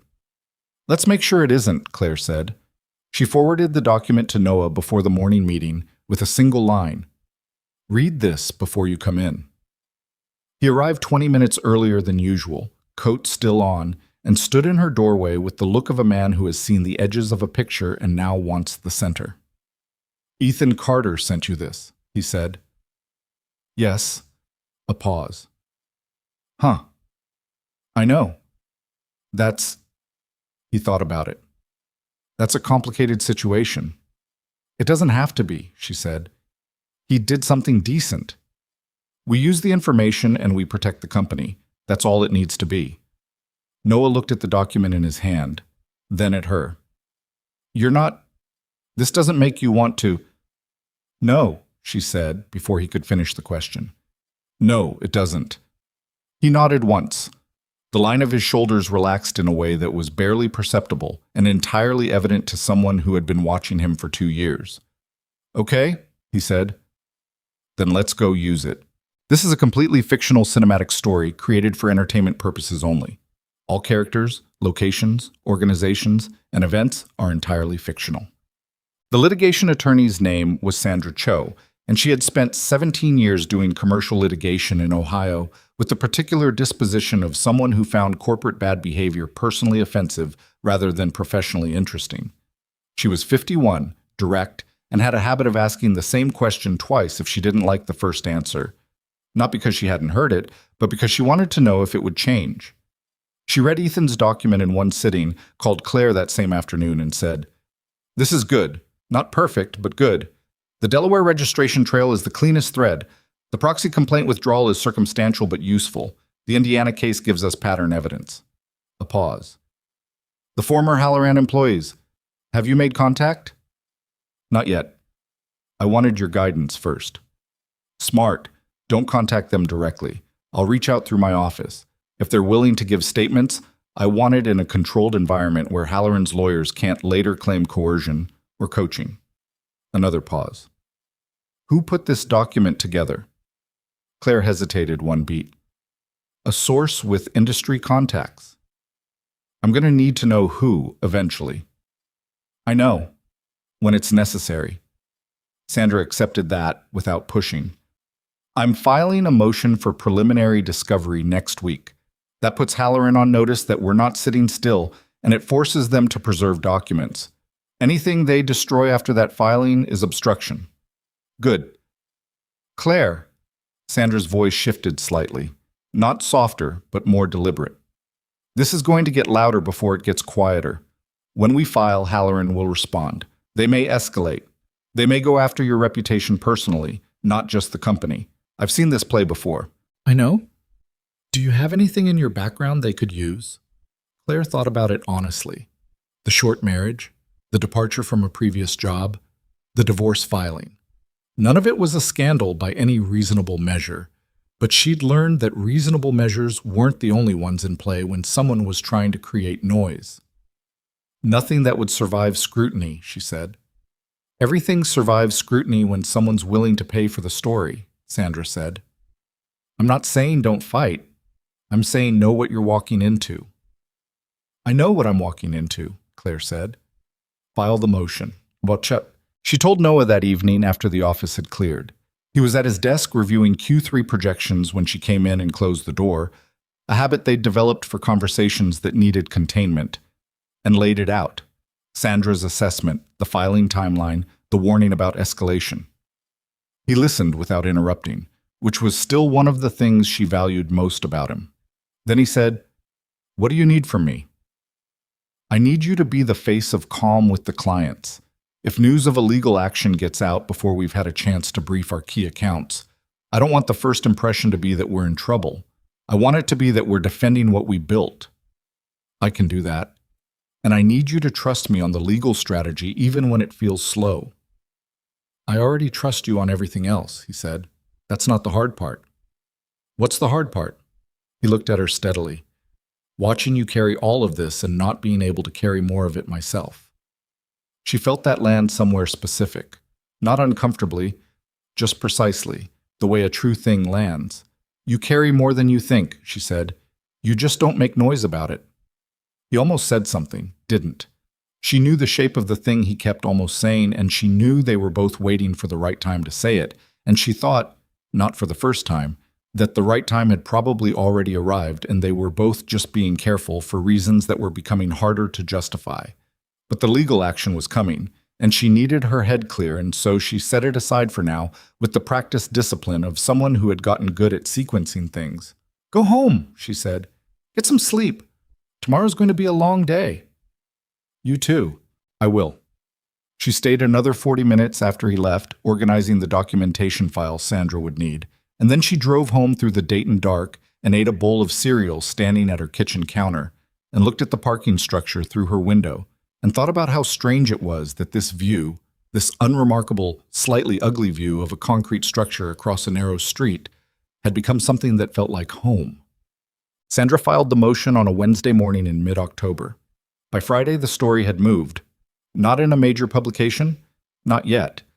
But a regional business blog that covered Ohio freight industry news ran a brief item. Dayton-based Meridian Freight Solutions files. Preliminary discovery motion against unnamed parties in what sources describe as a commercial interference dispute. 200 words. No specific names. But Gerald Holt read it because Gerald Holt read everything about the Midwest corridor, and by Monday morning, Sandra had received a call from Halloran's outside counsel. She called Claire immediately after. They want a conversation, Sandra said. What kind of conversation? The kind where they pretend they don't know what we're talking about, while simultaneously wanting to know how much we know. Do we take the call? Yes, because every call is information. And because if they reach out this fast, it means the document trail is making them nervous. Sandra paused. Let me take that call alone. You don't need to be on it. I want to know what they say within an hour of you hanging up. You'll know within 30 minutes. Sandra's summary of the call, delivered 40 minutes later. Halloran's counsel had been smooth, professional, and carefully nonspecific.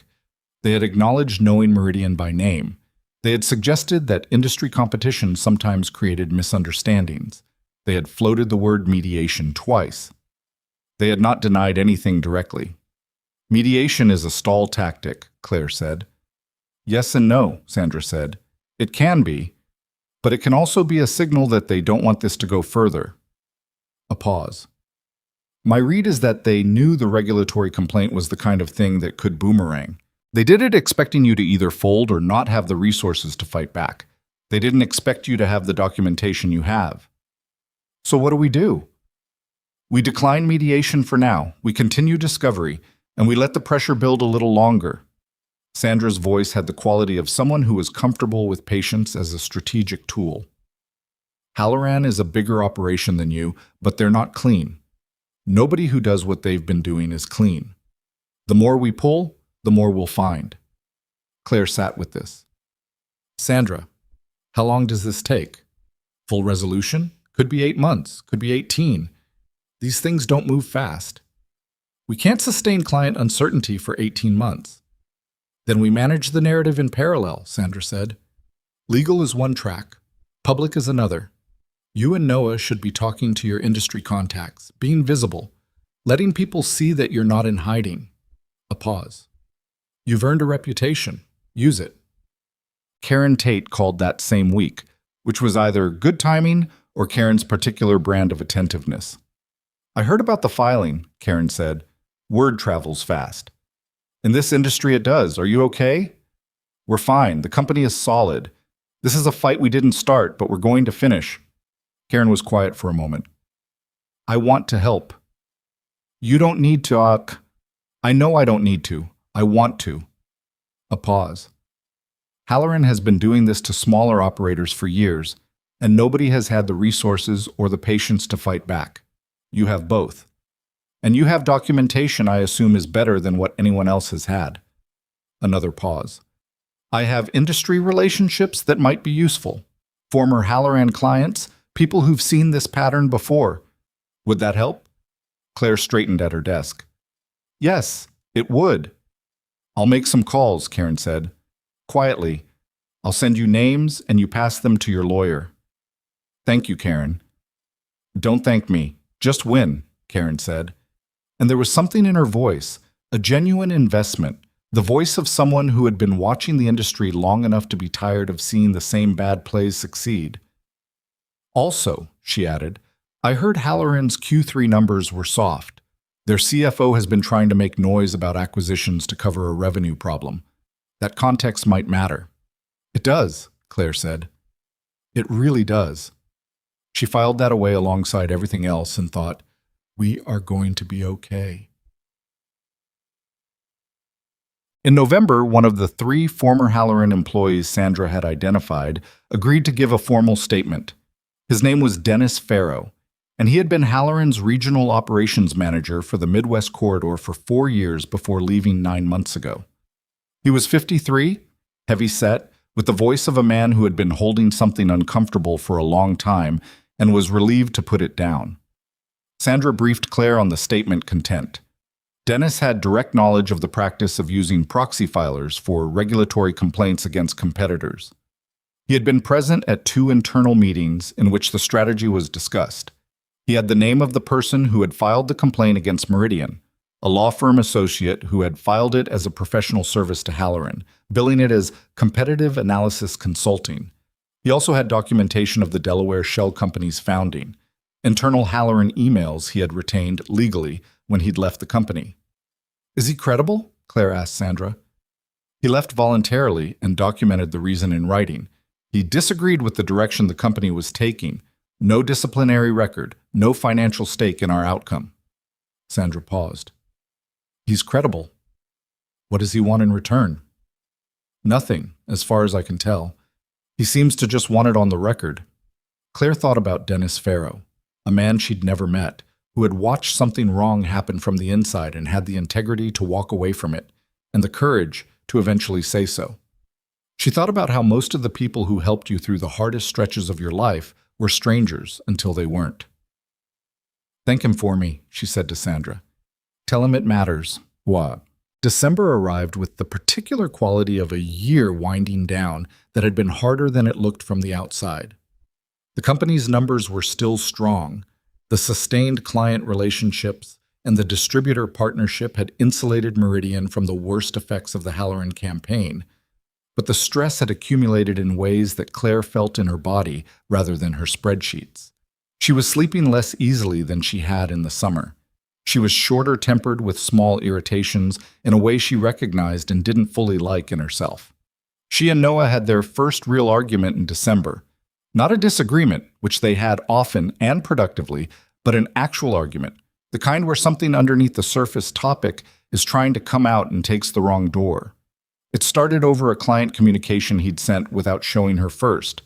Not because he needed to show her, it was his company too, he'd been running it before she arrived, but because the communication was about the legal situation, which they had agreed to manage jointly.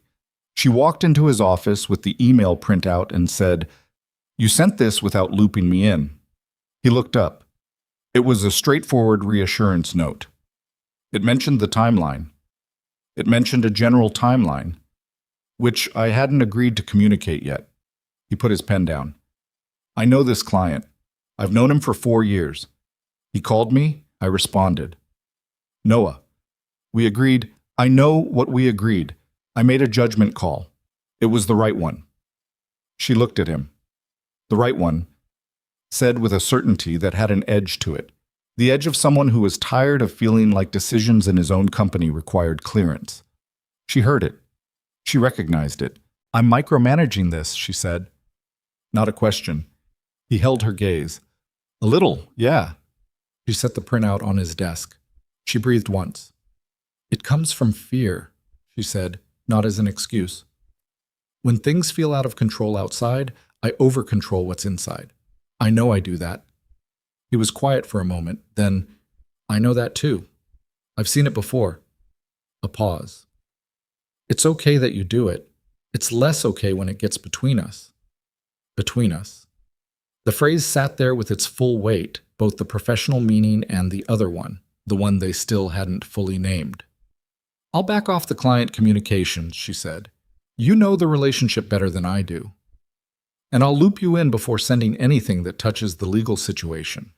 She nodded. He nodded. We're okay? She said. We're okay, he said.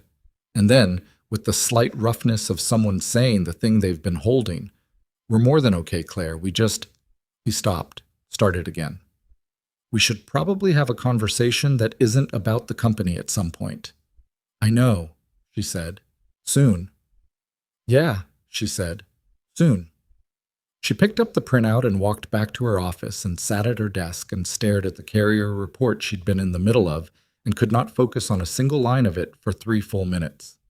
The conversation that wasn't about the company happened on a Friday evening in mid-December, which arrived not by design but by the particular logic of things that have been deferred past the point where they can continue to be. They had worked late, not unusually, and at 8 o'clock Noah had ordered Thai food to the office for the second time that week, and they'd eaten at the conference table with their laptops closed, which was itself a small deliberate act.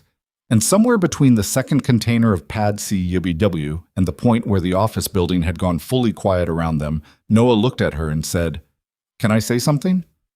You don't usually ask, she said. This one I'm asking. She set down her fork. Go ahead. He looked at her with those gray-blue eyes that she had learned over 2 years to read like weather. She could see the effort it cost him, the deliberate choice to stop managing the distance and just say the thing. I'm in love with you, he said. I've been in love with you for a long time. I've been careful about it because I didn't want it to be something that complicated what we built. And because I know you came from something hard, and I didn't want to be another person who asked something of you before you were ready. He paused. But I'm done being careful about it because being careful about it is starting to feel like a lie, and I don't want to lie to you. The office was quiet around them. The fluorescent lights hummed at their usual frequency. Somewhere outside, a car moved through the December street. Claire looked at him for a long moment. She thought about the 40-minute walk in a hotel courtyard with a man who had answered his phone twice. She thought about the car to Maplewood, the parking structure outside her first apartment, the $4,200, the wrong-sized Allen wrench. She thought about Marcus and the routing corridors and the Q1 numbers and the client road trip and everything she had built out of what had seemed at the time like almost nothing. She thought about this man who had hired her when he hadn't fully understood what he was getting and given her room to become what she was, and shared ownership of the thing they'd built together, and told her to go home and sleep when she was running too hard, and driven 4 days through Ohio with her without making it a story he needed to tell. I know, she said. I've known for a while. And I'm in love with you too. She said it plainly, without theater, the way she said things that were true and didn't need decoration. I've been waiting until the Halloran thing was resolved to say it, which is probably the most operationally minded thing I've ever done in a personal situation. He laughed, a short, real laugh. The kind that comes from relief as much as humor. That's extremely you. I know. He reached across the table and took her hand, and she let him, and they sat in the quiet of the office they had both built and looked at each other with the particular look of two people who have finally said the thing that was already true. It was not a perfect moment. The fluorescent light was unflattering, and there were carrier reports on the table, and they both had cold Thai food in front of them. But it was real. And real was the thing she had been building toward from the moment she sat on the steps of a house in Maplewood and decided she was done waiting for someone else to tell her what she was worth. January arrived with the legal situation sharpening into focus. Sandra Cho had used December well. With Dennis Farrow's statement, the documentary evidence from the Delaware registration trail, and 3 additional former Halloran clients who had provided written accounts of similar interference campaigns, gathered through Karen Tate's network, the discovery motion had produced a document production order that Halloran's lawyers had tried and failed to limit. The production was scheduled for February.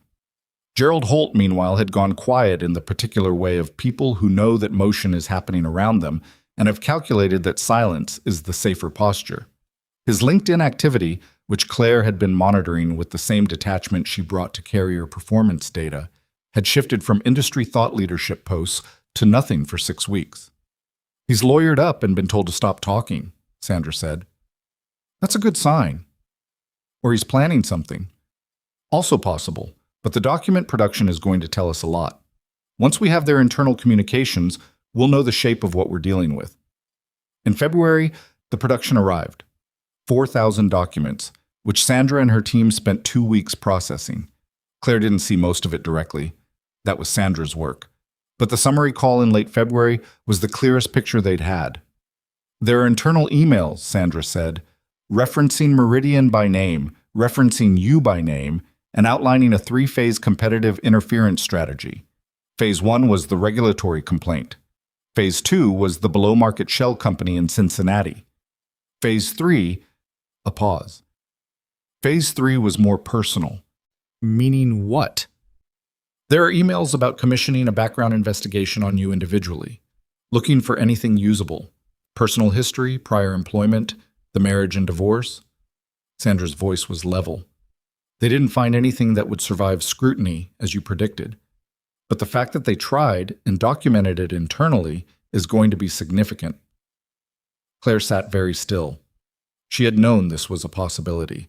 Sandra had warned her.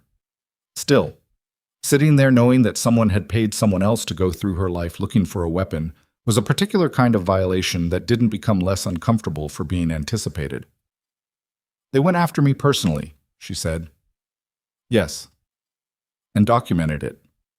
In enough detail that it constitutes evidence of malicious intent, which elevates this from a business dispute to something with real damages." Sandra paused. "Claire, you need to prepare for this to become public. When we move to file the formal complaint, the internal emails will become part of the record. Journalists cover these things." "I know. Are you ready for that?" She thought about who she was now versus who she had been in a hotel room at 4 a.m. sending out job applications. She thought about 30% of Meridian, and Marcus, and the East Warehouse, and the manufacturing corridor, and Karen Tate, and Noah's hand across a conference table. "Yes," she said. "I'm ready, Todd."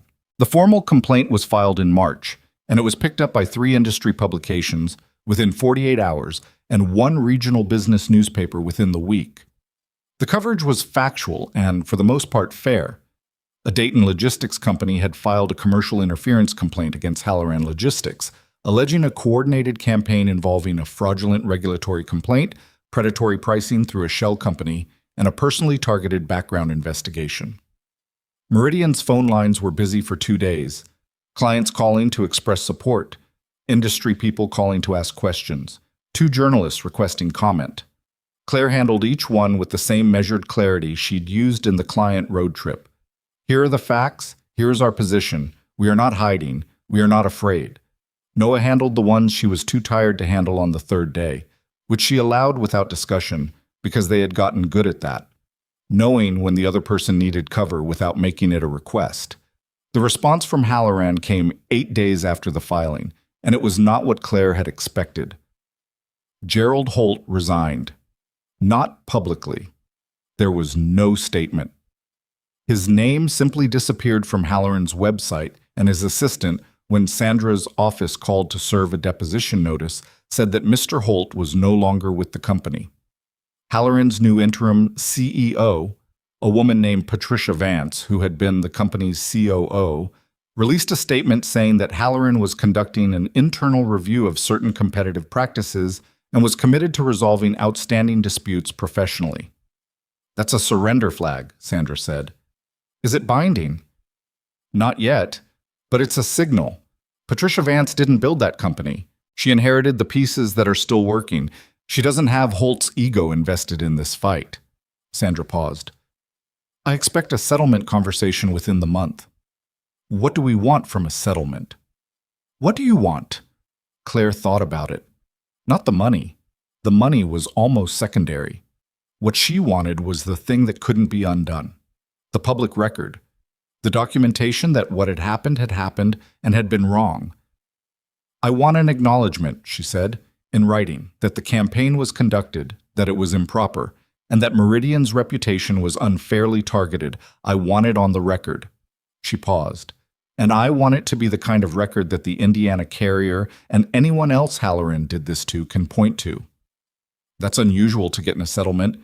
Usually they want a confidentiality clause. Then we negotiate, Claire said. If they want the settlement badly enough to resign their CEO, they want it badly enough to give us the acknowledgement. Sandra was quiet for a moment. Then, I'll see what I can do. Ethan called in March, the week after the filing went public. I saw the news, he said. Everyone saw the news. Are you okay? Yes. The document I sent, was it useful? It was the reason we had enough to file, she said honestly. Yes, it was useful. A pause. I'm glad. She had been thinking about what to say to him if this call came. She had drafted it in her head more than once. Not a speech, just a clear statement of where things were, because she owed him honesty even if she didn't owe him much else. Ethan, what you did, sending that document, doing the research, using your contacts, that was a real thing. It cost you something and you did it anyway, and I want to acknowledge that properly. It didn't cost me that much. More than you're saying. A pause. Maybe.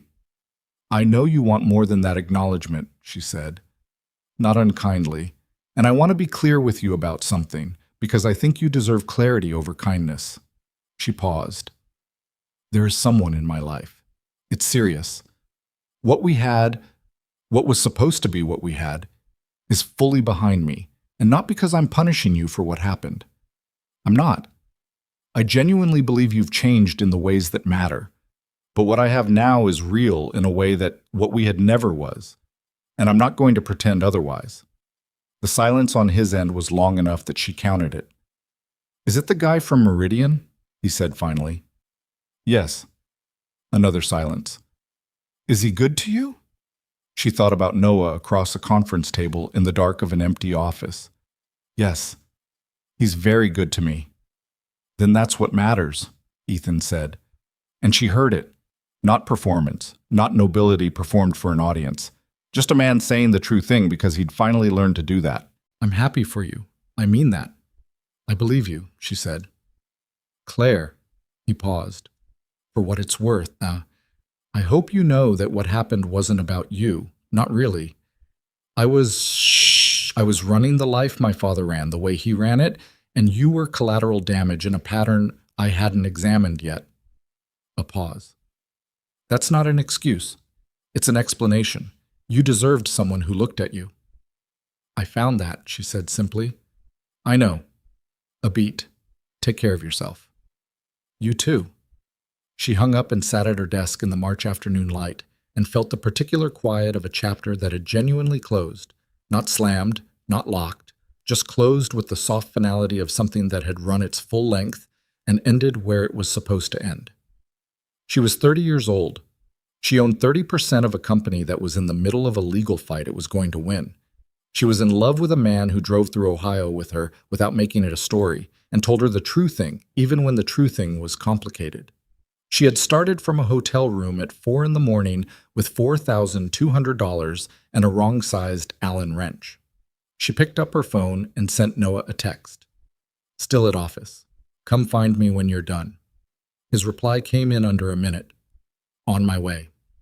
She put her phone down and went back to the carrier report, and outside the window the parking structure was doing its ordinary afternoon thing, and the March light was lengthening into something that felt almost like spring, and Claire Bennett sat in the office with her name on the door and worked, and waited for nothing she didn't already have. Noah arrived 20 minutes after her text, still in his coat, carrying 2 cups of coffee from the place down the block that stayed open late. He set one on her desk without ceremony and sat in the chair across from her, not his usual spot, which was the doorway, and looked at her with the particular attention of someone who had read the situation correctly before entering the room. You talked to him, he said. Yes. How was it? She wrapped both hands around the coffee cup. Final, she said. in a way it hadn't been before. Not because of anything dramatic, just I said what needed to be said, and he heard it, and that was it.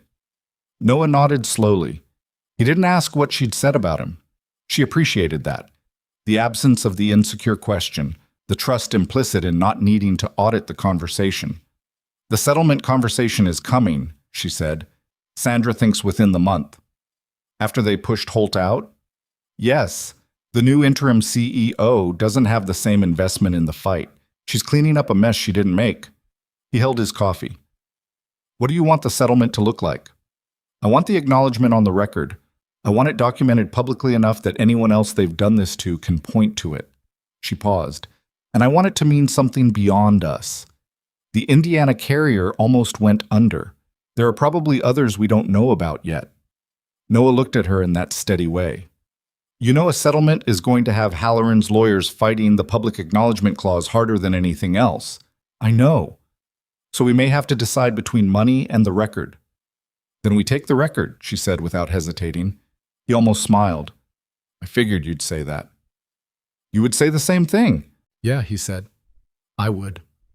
They sat with their coffee in the quiet March office, the city outside doing its nighttime thing, and there was something in that particular quiet. The shared tiredness, the shared clarity, two people who had fought the same fight from the same side, that felt more intimate than most things Claire could name. Sandra opened the settlement negotiations in the first week of April, and Halloran's new legal team came to the table with the posture of people who had inherited a situation they hadn't chosen and wanted it resolved with minimum additional damage. Patricia Vance, the interim CEO, had clearly briefed her lawyers to prioritize speed over pride, which was the opposite of how Holt had operated, and it showed. The first offer was financial, substantial, and included a full confidentiality clause. Sandra called Claire with the number. Claire listened. Then she said, "No confidentiality clause. Non-negotiable. They'll reduce the financial offer significantly." I understand. Claire, the number they're offering is, I heard the number. I understand what I'm declining. A pause. Sandra, if we take confidentiality, the Indiana carrier can't use our case. Anyone else Halloran has done this to can't use our case. The acknowledgement has to be public, or it's just a transaction, and I didn't spend 8 months fighting a transaction. Sandra was quiet for a moment. I'll go back with the counter. The counter took 2 weeks of back and forth that Claire experienced mostly through Sandra's update calls, each of which she took at her desk with a legal pad and a pen, writing down key phrases and dates and occasionally nothing at all, just holding the pen while Sandra talked. Noah sat in on 3 of the calls, not to manage them, just to be present, which had become a thing they did for each other during the harder stretches without discussing it as a policy. The final terms came through on a Thursday afternoon in late April, and Sandra read them aloud over the phone with the particular measured pace of a lawyer who has learned not to inflate or deflate a moment. Halloran Logistics agreed to a written acknowledgement to be filed as part of the settlement record and available as a public document, stating that the company had engaged in improper competitive interference against Meridian Freight Solutions, including the filing of a fraudulent regulatory complaint, the operation of a predatory pricing vehicle through a subsidiary entity, and the commissioning of a personal background investigation targeting Meridian's operations director. The acknowledgement also stated that these practices violated Ohio's commercial fair practice standards and that Halloran accepted responsibility for the resulting damages. The financial component was reduced from the original offer, not dramatically, enough to sting slightly, which was the trade. Is this what you wanted? Sandra asked. Claire looked at the legal pad in front of her. She had written one word at the top of the page at the start of the call, without knowing she was going to. Record. Yes, she said. This is what I wanted. I'll prepare the final documents, signatures by end of next week. A pause. Claire, for what it's worth, this kind of outcome is unusual. Companies Meridian's size don't usually have the stomach for this fight. The fact that you didn't flinch is the reason you're sitting where you're sitting right now. We didn't flinch, Claire said. Noah didn't either. Tell him I said so. She turned to Noah, who was sitting across her desk, and she said, Sandra says you didn't flinch. He raised his coffee cup in a small salute. The settlement became public in May, and its coverage was wider than Claire had expected. Sandra had anticipated 3 or 4 industry publications. What actually happened was that the Ohio business press picked it up substantively. 2 national freight industry outlets ran detailed pieces, and the Indiana Carrier, a company called Lakeview Freight, run by a man named Bill Sutter who had nearly lost everything the previous year, called Claire directly. She took the call on a Tuesday morning, standing at her office window with the Dayton spring outside doing its best impression of something beautiful. "Ms. Bennett," Bill Sutter said. He had a voice that sounded like it had been through something and hadn't quite smoothed back out. "I want to thank you." "You don't need to thank me. We were fighting the same fight." "You fought it to a public record. I couldn't do that. I didn't have what you had." A pause. "My lawyer says your settlement documentation gives us standing to reopen our case." "That's why it needed to be public." A long pause. "How did you know to hold out for that?" She thought about it honestly. "Because I've spent the last 2.5 years learning that the difference between surviving something and actually resolving it is whether you leave a door open for the next person." She paused. "I had people who helped me. Karen Tate, a source who provided documentation when it mattered. You build something real. You don't build it alone." "Well," Bill Sutter said. "Thank you. Really." She hung up and stood at her window for a moment. The parking structure across the street was being repainted. She'd watched the prep work start last week, workers with rollers on scaffolding, turning the gray a slightly different shade of gray. It was a small and unremarkable change, and she found it, for reasons she couldn't entirely explain, quietly moving. 2.5 years. She had lived in this apartment for 2.5 years. The wrong-sized Allen wrench was still in her kitchen drawer because she'd never gotten around to replacing it, and eventually it had just become part of the inventory. Her master's degree certificate was still taped to the inside of her closet door, not because she needed the reminder anymore, but because removing it felt like erasing something she didn't want to erase. She thought about who she had been when she'd put it there. The $4,200, the hotel room, the wedding dress in the closet of a furnished house she'd left in the dark. She thought, look where you are now. Not with vanity, with something quieter. The plain acknowledgement of distance traveled. In June, Meridian signed its largest contract to date. It came through Karen Tate's network, a regional grocery distribution chain expanding its logistics operations across 5 Midwest states, looking for a freight management partner with the scale to handle growth and the operational precision to handle complexity. Karen had made the introduction 6 months earlier, but the real negotiation had happened over 3 months of detailed back and forth between Claire and the chain's VP of supply chain, a meticulous man named Gerald Park, who asked more specific questions per hour than anyone Claire had worked with, which she respected enormously. The contract signing happened in a conference room in Columbus. Gerald Park signed first, then Noah, then Claire. Gerald Park's assistant took a photo for the company's internal announcement. Claire's hand in the photo was steady, which was not how her insides felt. There was an adrenaline to it, a quiet shaking of the ground that she didn't let reach the surface, because she had learned long ago that the feeling of a significant moment didn't need to be performed to be real. In the car back to Dayton, Noah driving, the Ohio summer moving past the windows, Claire sat with the folder on her lap and thought about the size of what they'd built. "This changes the company," she said. "Yes. We're going to need to hire significantly. I know. I've been thinking about the Columbus expansion." He glanced at her. "A second operations hub. You've been thinking about it too." "Since February." "I know. I saw the notes on your desk." "You shouldn't read my notes.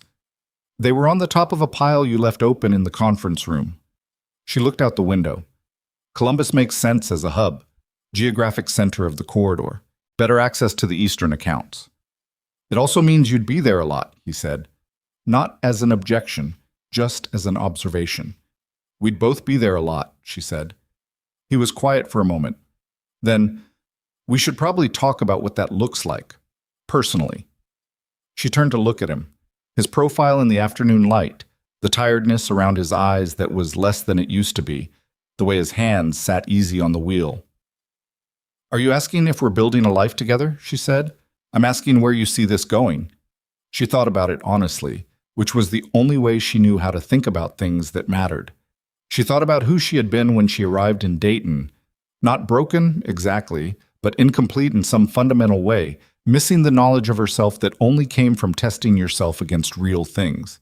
She thought about what it meant to have built something that was genuinely hers, that nobody had handed her and nobody could take away by withdrawing their approval. And she thought about this man, imperfect in the specific ways she'd cataloged over 2.5 years, impatient sometimes with his own limitations, prone to carrying more than he should alone, still working through the long aftermath of a marriage that had ended before she knew him. Not a solution to anything, not a completion, just a person she loved who loved her back, and who she wanted to build the next part with. "I see us in Columbus some of the time," she said, "and in Dayton some of the time, and eventually somewhere we choose together that isn't either of our first choices, because that's how you know it's actually mutual." She paused. "And I see the company being real and big, and ours, and I see us being real and together and ours, and I don't think those two things are in conflict." He was quiet for a long moment. "That's a very operational answer to a personal question," he said. "Did it answer the question?" "Yes," he said. It answered the question. He reached across and took her hand, the way he'd taken it across the conference table on that December night, and she let him, and they drove through the Ohio summer with the windows down and the folder of the biggest contract Meridian had ever signed on her lap. And it was not a perfect moment. A truck cut them off near the I-70 interchange, and Noah said something sharp under his breath, and she laughed. But it was real, and real had always been the only thing she was actually building toward. Her father came to Dayton in July. He'd been asking to visit since her mother had told him the full story in the spring. Told him quietly, at the kitchen table, the way Helen Bennett delivered information that required sitting down. Robert Bennett had gone through what his wife later described as a week of being very quiet, which for him was the equivalent of a public reckoning. He was a man who expressed love through presence and fixing things, and there had been nothing for him to fix, and he'd had to sit with that in a way he wasn't practiced at. He drove up on a Saturday morning and arrived at her apartment carrying a casserole dish covered in foil because Robert Bennett did not know how to arrive empty-handed. She opened the door and he looked at her, really looked at her, the way parents look at their children when they're trying to recalibrate, and said, "You look good." "Hi, Dad." "You look different, good different. Come in." She gave him the tour of the apartment, which took 4 minutes because the apartment was not large. He looked at everything carefully, the way a contractor looks at things, assessing construction, noting details. He stood at the kitchen window and looked at the parking structure. "That's your view?" he said. "Yes." "It's not much." "It's got good morning light," she said, "and I can see when there's parking." He turned from the window. "Claire." He said her name like it had weight. "Your mother told me everything." "I know." "What he did." He stopped, started again. "What Carter did on your wedding night." "Dad." "I should have seen it," he said. Not loudly. Her father rarely raised his voice, but with the particular roughness of a man who had been holding something hard for several months. "I should have paid attention to who he was, not just the business connection. I pushed that relationship because it seemed like a good situation, and I didn't ask enough questions about whether it was a good situation for you, and I'm—" He stopped again. "Dad." "I'm sorry," he said. The words came out with effort, the effort of a man who was not fluent in this kind of directness, but was working very hard to learn it. "You deserve better than what I helped put you in." She looked at her father, 61 years old, solid, careful, a man who had spent 3 decades building things that worked and maintained them with the pride of someone who understood the difference between what holds and what doesn't. She had his practical streak and his persistence, and, she thought, some of his difficulty in admitting when he'd gotten something wrong. She crossed the kitchen and hugged him, which startled him slightly because she wasn't usually the initiator, and he put his arms around her with the fullness of someone who had been waiting to do that for a long time. "It turned out okay," she said, her voice muffled against his shoulder. "Better than okay," he said. He'd clearly done his research. Her mother had made sure of that. He pulled back and looked at her. 30% of the company. Yes. And the settlement. Yes.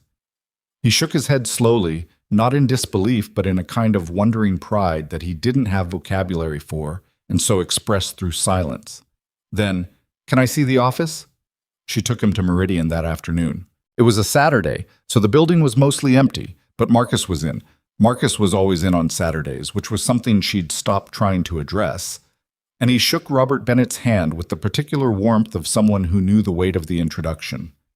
Her father walked through the space the way he'd walked through her apartment, looking at everything, assessing, noting. He stopped at her office door and looked at the nameplate, Claire Bennett, Director of Operations. He stood there for a long moment. Your grandfather, he said finally, built his first warehouse with 4 employees and a lease he couldn't really afford. He used to say that the only thing you actually own is what you built yourself. He looked at her. I forgot to tell you that story when you were growing up. I should have told you that story. You told it just now, she said. He nodded once. Then, is the young man here, Noah? He's not in on Saturdays usually. I'd like to meet him.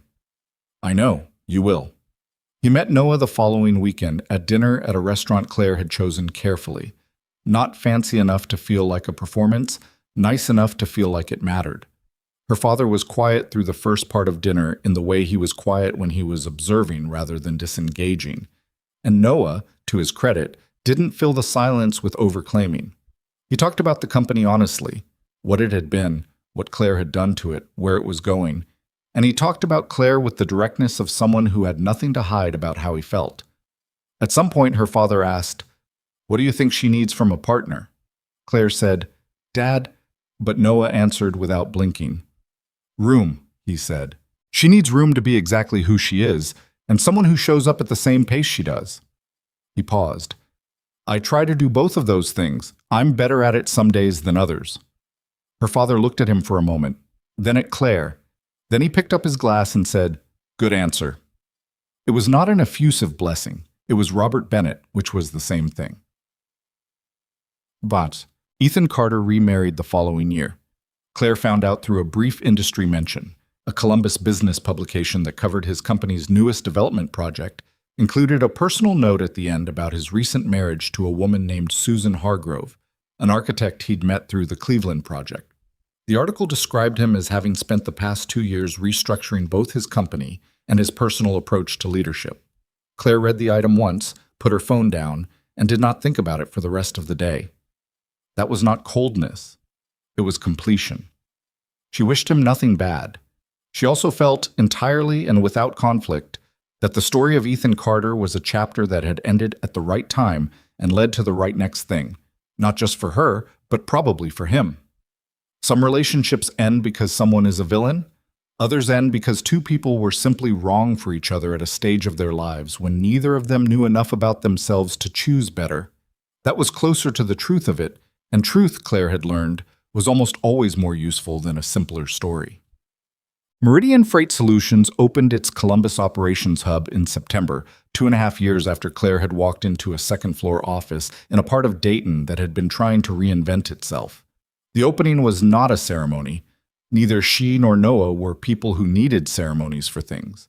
But they did gather the full team that Friday evening, 31 people now, in the new space with its higher ceilings and better light, and Noah said a few words that were short and honest, and thanked the people who'd built the thing they were standing in.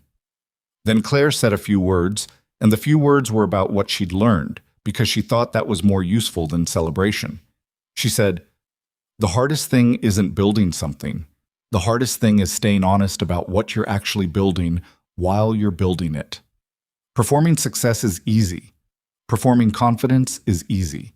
The real thing, the actual substance underneath the performance, takes longer, and it's quieter, and it doesn't always look like what you expected. She said, The people in this room did real work, not impressive-sounding work, real work. The kind where you show up when things are broken and you fix them, and you don't always get credit for the fixing. That's what Meridian is. That's what I'm proud of. She said, Thank you, and she meant it the way you mean it when you actually understand what you're thanking people for. Marcus, standing near the back, said, Are we doing cake now or what? There was laughter, and there was cake, and there was the kind of noise that a room full of people who have actually built something together makes when it relaxes. Noah found her near the windows at some point, when the room had settled into smaller conversations and someone had connected a phone to a speaker and was playing something quietly in the background. "Good speech," he said. "It was short." Short was right. She looked out the Columbus windows. A different skyline, different light, the particular quality of a city that had been reinventing itself for decades without quite landing. She liked it. It felt familiar in the right way. "I've been thinking," she said. "When aren't you?" "I've been thinking about the apartment in Dayton." She paused. "The lease is up in February." He was quiet. "I've been thinking that the parking structure across the street is being painted a different shade of gray," she said, "which is maybe a sign that it's time for a different view." "Are you telling me you want to move?" "I'm telling you I want to stop living in the apartment I found the week I left a hotel room at 4 in the morning. She turned to look at him. "I'm not that person anymore. I love who she was, but she was temporary." "I'm not temporary." Noah looked at her for a long moment. Then he said, "I've been looking at a place in Columbus." She raised an eyebrow. "How long have you been looking?" "A month." "A month?" "I wanted to wait for you to say it first." "Why?" "Because it needed to be your decision," he said. "I wasn't going to push you into a life before you were ready for it. I told you in the beginning you needed room. That doesn't change just because the situation changes." She looked at him. This man with his careful, tired eyes and his pen-turning habit and his absolute refusal to make her feel like someone who needed to be managed. She thought about everything that word room had meant across the years of knowing him. The room to become what she was. The room to be uncertain and then certain on her own timeline. The room to be loved without being owed. "Show me the place in Columbus," she said. He smiled. "The real one. The unguarded one." "This weekend?" "This weekend." She moved in February as the lease ended and the Dayton parking structure finished its repainting. A slightly brighter gray in the end, which she decided meant something general about incremental change and left it at that. She took the wrong-sized Allen wrench. She took her coffee maker and her cutting board and her single good knife. She took the master's degree certificate from the inside of the closet door, and she looked at it for a long moment before putting it in the moving box. Not because she needed it anymore, but because she wanted to keep the paper record of who had stood in that cheap hotel room and decided to do something with herself. The Columbus apartment had a window that faced a park. Real trees, a path, people walking dogs in the mornings. She stood at it the first morning drinking coffee and thought, this is what you build toward. Not the view itself. The fact of having reached a place where the view is different from where you started. The fact that different is the thing you chose.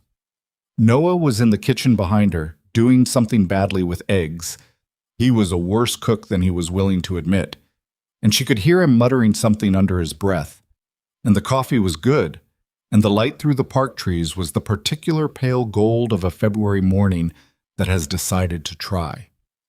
She thought about what she would have told herself if she could go back to that hotel room at 4 in the morning. The woman in the wedding dress with the $4,200 and the laptop open on an empty search bar. She would not have told her it would be easy. It wasn't easy.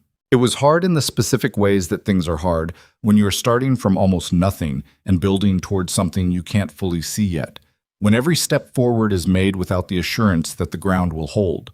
She would not have told her to be patient, because patience without direction is just waiting, and waiting was the thing she had refused to do. She would have told her this: the life you want is not something someone gives you. It is not something you inherit or negotiate or wait to be assigned. It is something you build with your own hands, out of what you actually know and what you are actually willing to do. And the building is hard and it is slow and it doesn't look impressive from the inside, and there will be days when you cannot see the shape of what you're making. But you keep going, not because you're certain, because the alternative, stopping, waiting, letting someone else decide what you're worth, is the one thing you already know you cannot live with. She had learned that the hard way, the way most important things are learned. Not in a hotel room at 4 in the morning, though that was where it started. Not in the second-floor office in Dayton, though that was where it took shape. She had learned it in the accumulation of ordinary days, the carrier reports and the client meetings, and the arguments about communication protocols, and the late nights with bad coffee, and the discovery motion, and the settlement, and the contract signings, and every single moment when she had chosen to stay true to the thing she was building instead of the easier version of it. She had learned that value is not assigned. You do not receive it from someone's approval or someone's ring on your finger or someone's name attached to yours. You build it the same way you build everything else that is real, through consistent action, through honesty about what you are and what you're not yet, through the willingness to keep working even when the work is invisible. She had also learned, and this was the part she would not have believed in that hotel room because she had not yet had reason to believe it, that love, when it is the right kind, does not ask you to be smaller. The right kind of love does not send you to Maplewood. The right kind of love gives you room and shows up at the same pace and tells you the true thing, even when the true thing is complicated. The right kind of love watches you become who you are and calls that the point, not the problem. She had found that. She had built that. Not as a reward for what she survived, but as a consequence of who she had become in the surviving. "I don't think these eggs are going to be good," Noah said from the kitchen. "I know," she said. "I could hear." "You could have said something." "I was thinking." "About what?" She turned from the window and looked at him, standing in the kitchen of the apartment they had chosen together, in the city that held the company they had built together, looking at her with the particular expression of a man who is comfortable enough with her to be bad at eggs in front of her. "About how far this is from where I started," she said. He looked at her seriously for a moment. "Good far or bad far?" "Very good far," she said. He nodded once, satisfied. "The eggs might still be salvageable." "They're really not," she said. "Let me do it." She set down her coffee and crossed the kitchen and nudged him gently out of the way, and he leaned against the counter and watched her with that quiet attention she had grown accustomed to, the attention of someone who does not need to fill every space with his own presence, who is genuinely content to watch you do the thing you're good at. Outside, the February park was doing its best. A woman walked past with 2 dogs, one of whom was deeply opposed to the leash situation. A jogger moved along the path in the thin gold light. 2 kids on bikes appeared from somewhere and disappeared around a bend, gone before you could quite track where they'd gone. Life, in its ordinary ongoing form. Unremarkable and irreplaceable. Claire made the eggs. They ate at the kitchen table, Noah reading something on his phone, Claire with her hand around her coffee, the morning quiet around them, and it was not a perfect scene. The table was slightly wobbly, and they had not yet bought proper chairs, just folding ones they'd borrowed from the office, and someone outside was doing something loud with a vehicle that didn't want to start. But it was hers. Fully, genuinely hers. Not by assignment, not by someone else's arrangement, but by her own long labor and her own choices, and the particular grace of having become, against several kinds of odds, exactly who she had decided to be on the steps of a house in Maplewood at 2 a.m. in a dress that had taken her mother 3 months to save for. The woman Ethan Carter had sent away. The woman he could never reach. Not because she had made herself unreachable as a punishment, but because she had traveled so far, built so much, become so fully and completely herself, that the distance between who she was now and the woman who had stood in that bridal suite was simply too vast to cross. You cannot reach someone who has moved that far forward. You can only watch from where you stayed and understand, too late perhaps, but understand what it cost you to not look. She finished her eggs. She put her plate in the sink. She kissed Noah once, briefly, in the unhurried way of people who have time. Then she picked up her coffee and went to the window and stood in the February light and looked at the park and the dogs and the jogger and the kids who had already disappeared, and she breathed, and she was grateful. Not to any particular thing, not in any particular direction, just with the plain and unadorned gratitude of someone who has arrived somewhere real. That was enough. That was everything.